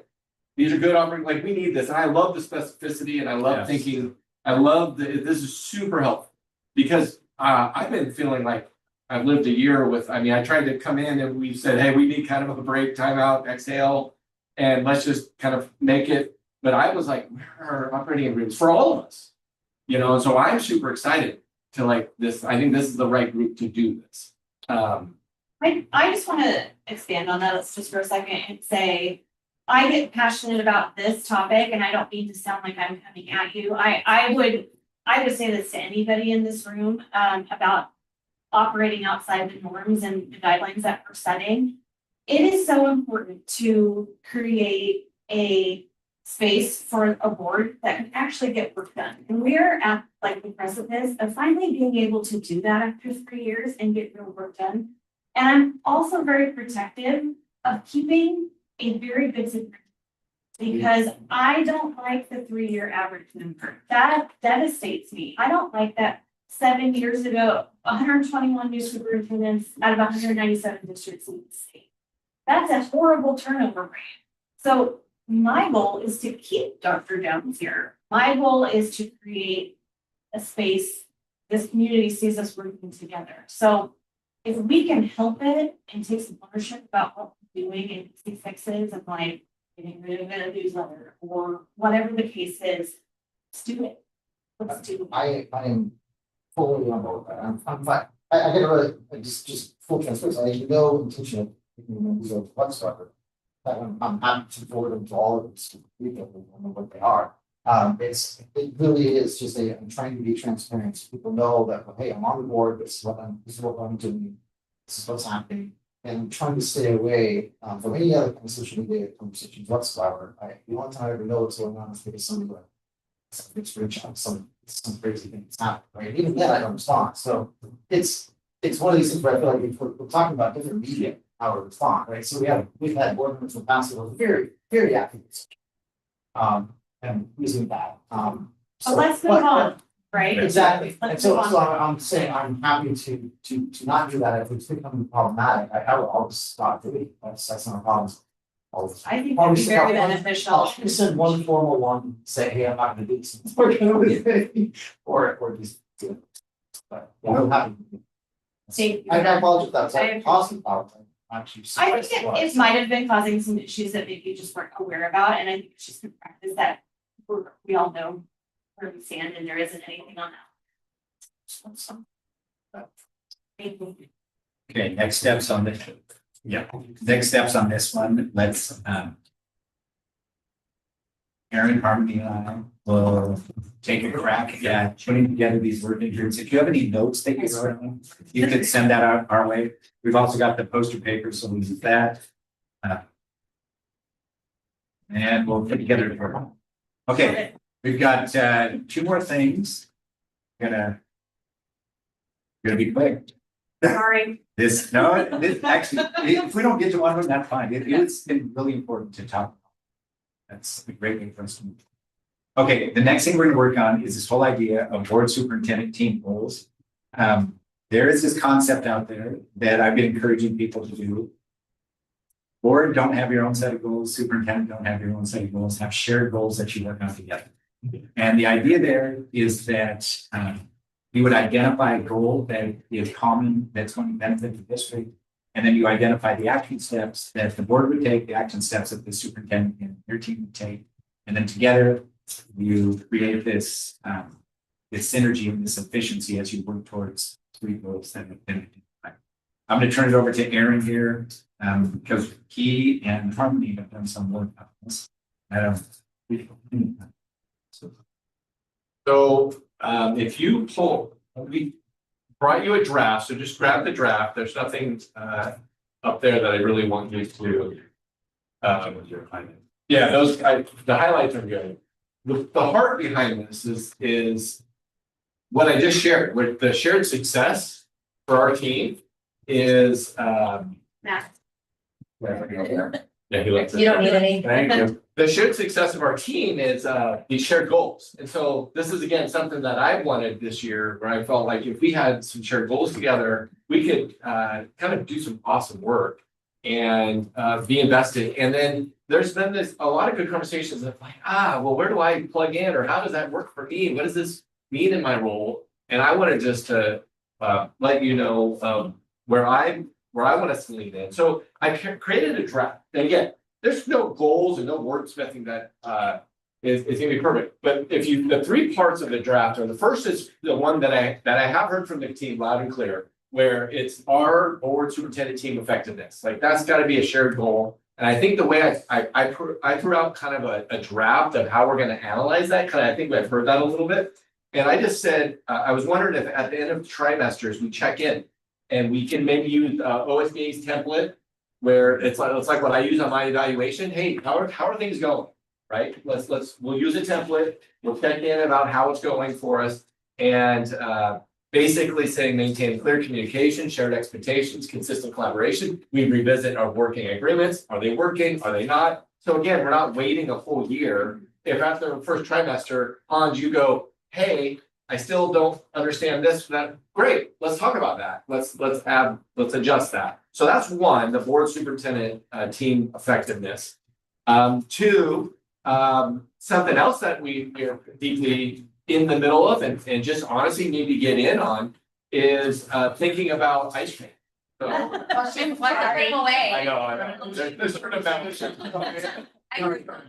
Sorry. Yeah, you're smart girl. The second goal is around our leaning in together. These are part of our strategic design, but it's about our student agency and our experience of our high school kids.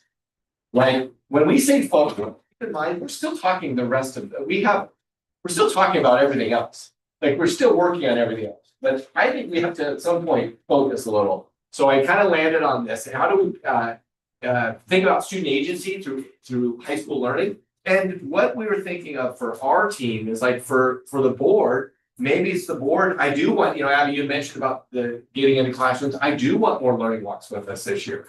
I do want to get back to that as a board. Small groups you can come into, and it's you set it up, we get into high school classrooms, and we see kids what they're experiencing. I think we can lean into the strategic plan, the portrait of a Sherwood student, and kind of the expansion of are we making sure our kids are leaving our system happy and healthy and right, So that is an area of emphasis. And then the last one that I think put out of the draft is again, continued focus on where are we at with early literacy and then math.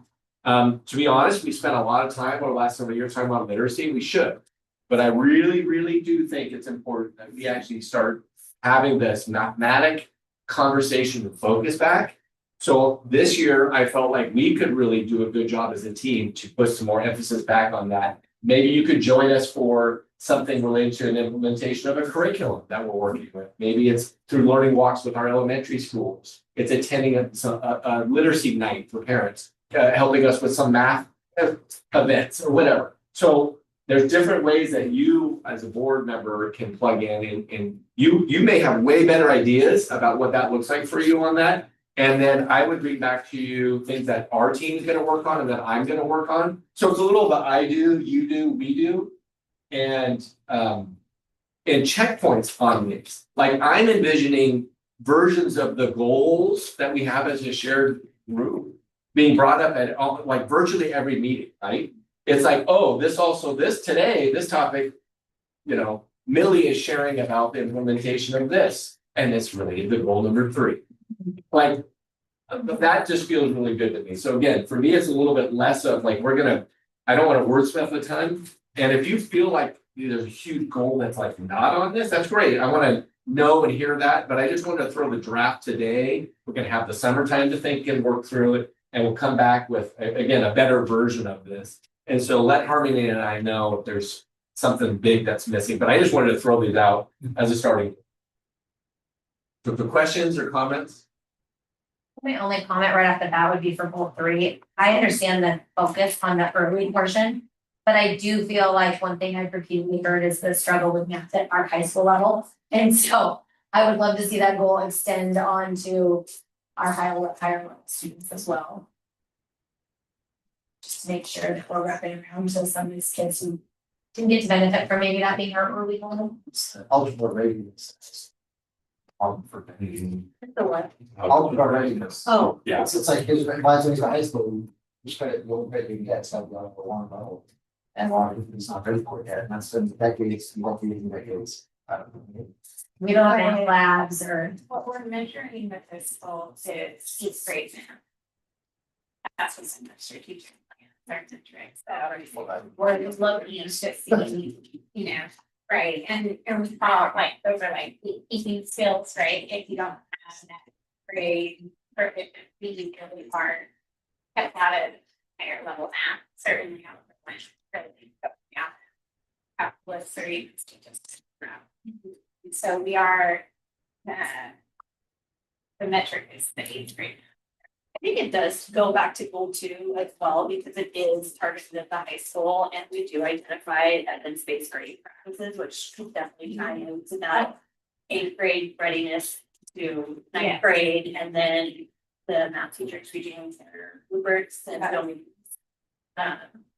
so that could be like a piece we're waiting, we're able to see. I wonder if that's just a matter, so we flipped 2 and 3.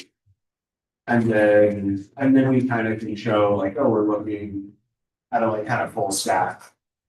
And just like we're looking. Like at all youngest levels, so- Right, like this isn't the level of priorities, but it just No, it's just like aesthetically we're feels walking, right. yeah, we're walking you through the. Like that, you're getting back. It's weird that math guy would say. that. Yeah. It is so Oh, there's a line. linear for you two. Yeah, he's like, why would high school Yeah. be worse? Somehow who worked in high school, they're both very sorry. It's all about me. The other one that I kind of wonder, just from our conversation today, if instead of effectiveness, make that first one explicitly about communication and make that, because it's you know, clear communication is one of the first things there in the goal, right? And like, hey, we not only do we as a board want to work on communication this year, we as a superintendent team want to work on communication. And I also think just like given like the fact that we have miscommunications and we're literally the most people or the most informed set of parents when it comes to Sherwood schools. That means that there's as well. So having it be a district wide priority I would just be interested to see what people would do. We really thought much about communication.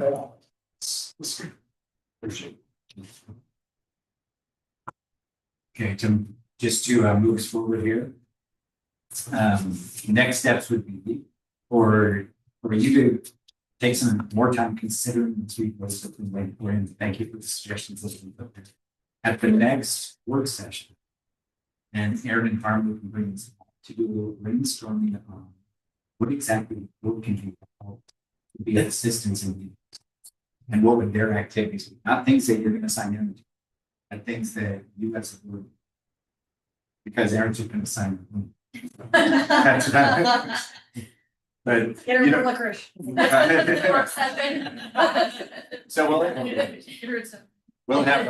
have a work session. Okay. I'm gonna move us on here to keep thinking about okay, board agenda plan. When you think about those items that you're most curious about as a board, that you would like to learn more about, or maybe there are questions that you get asked from community members that it would be helpful for you to know, so you could be a better communicator. regarding those issues. Think about what those issues are, and in a minute, I'm gonna ask you to use your sticky notes. And to do this is just a quick brainstorm, like this is literally a 3-minute activity. Where on your sticky note, we'll spend like 1 minute writing every idea or every topic that you'd like to receive information. And then we're gonna ask you to go up and place it on that chart up there that's in the left of the map. And just call it out. I want to learn more about nutrition services because I get questions about that all the time. And you'll put that under operations and you'll just put your sticky. And then what Aaron and Harmony will do is they will take off the sticky. They will look for patterns and they'll start to use that to make the annual calendar for the agenda. And they can bring that in a draft back to you so that you have a preview of coming attractions when it comes to what might be on the agenda. Keep this in mind. If you put something up there that the rest of the board's thinking, it may not make an agenda. Right? There's going to be a lot of items here. They probably all won't make the agenda. But Aaron and Harmony report. Any questions about that? Yeah. I think what I would add to this is super helpful for me.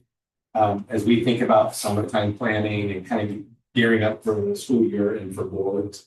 Agendas, also something Harmony and I talk quite a bit about. I really do appreciate if the 5 of you, there have been times this year where someone and it isn't one person, it's multiple, right? And kind of really interested on something and want me to dive into it and maybe make it's not like a specific question. It's not like, and I'll be like smiling at you and then like, okay. And then, but maybe you're the only person that has that. And Harmony would say to me then, well, I don't want you spending your time on that alone in a polite way. And so I think this is one way to help systematize that. Yeah. And I'm appreciative of that. It isn't about my judgment on what your ask is, if that makes sense. Yeah. You may be super passionate about nutrition services, which is awesome. I am too. And maybe you and I should just talk. Right? So let's just go get lunch together. Okay, 1 minute, write down as many ideas you come up with. Then I'm going to ask you to start putting them on the board.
Well, 4:30 fast.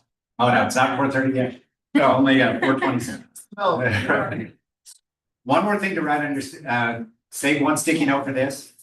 Write one word that describes how you're feeling about this work and the upcoming work and the upcoming year. One word describes how you're feeling about your work and the upcoming year. Then I'm going to ask you to start putting your sticky notes up. Okay? So Harmony, you go first and Oh, I call it gotta out. present it? Yeah, just call it out. Okay, what's my first one? Meeting agenda policy, reworking that to 2% to add 1 item. Okay. Another policy, the current weapons policy wording. Okay. Participation, let's see. I don't know where this would go. Participation breakdown on activities 9 to 12. We just haven't gotten that You number put that yet. miscellaneous. Okay. And then my word for next year is hopeful. Nice. Yay. Oh. I know. Sweet. Everybody's had. All right, who's ready? Ready. Okay. All right, so my first one, in operations, facilities fees and youth sports. And received Welcome to the board. questions about that. one about instruction, just like the philosophy on technology in classrooms and like ads and Chromebooks. And when are we using those and how are we using those? Whether on instruction, just classroom extensions and additional challenges that are available to students. And my word is Can we star one for like, that's two? Yeah. That's two. All right, thank you. Abby, you ready? Sure. All right. Sure. Okay, my first one is just continuation on standards-based grading. I've gotten to be a part of a lot of those conversations, but I obviously would love that to continue to be a conversation and one that we help share out with the community.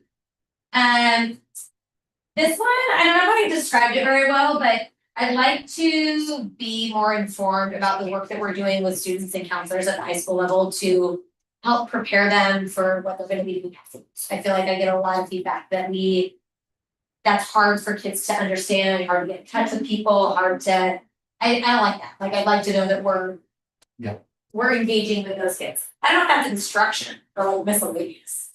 Okay, yeah, right there. You wanna hear? Instruction. Okay.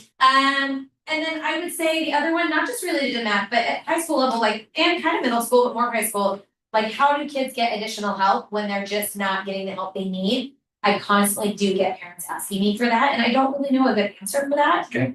So I feel like that would be something we should be highlighting. And then my word was excited too. No.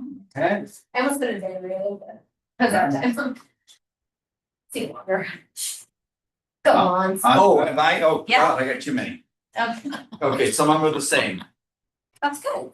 Some of this. let's put them. Some of the Do same. you think that your other ones are the same? Oh, same as up there. That's good. That's That's how you get it on the agenda. Just Yeah. write it Yeah. down. Write it down. It's the same. Yeah. Times and. This is Oh, how okay. you make it important. Operations, I would love to hear about the update on nutrition services and table farm programs, Oh, high school clubs. Can we somehow get them organized, work with the leadership over at the high school to put them in like a compendium? There's so many and there's do so many things and they're all great, but it's very disorganized.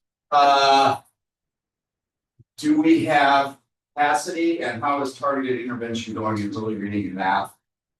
Do we have the capacity for more? I think we'll probably need more, just a knee jerk. Standard-based grading, current state of affairs, teacher, student, parent expectation, satisfaction, and feedback from the stakeholders. Concealed carry Policy. is the weapons policy, concealed carry. It's a word. Oh, excited, I used to, excited optimism. Oh.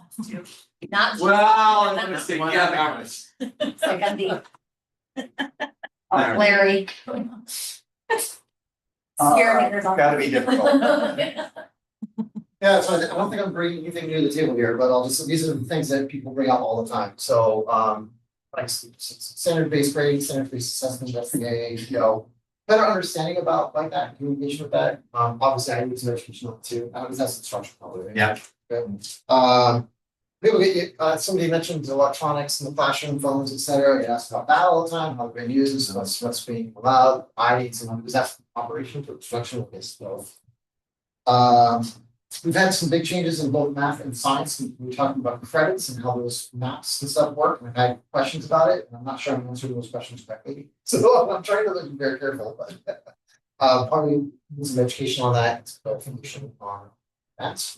I get asked a lot about how disciplinary behaviors and things are being addressed for like these situations, like schooling. I know it seems like this like matrix or two, but again, I probably could use more education on that, if that's better. So that's instruction. Policy, okay. Yeah, the weapons policy as well, so we get that asked about that a little bit. And my word I chose was hope.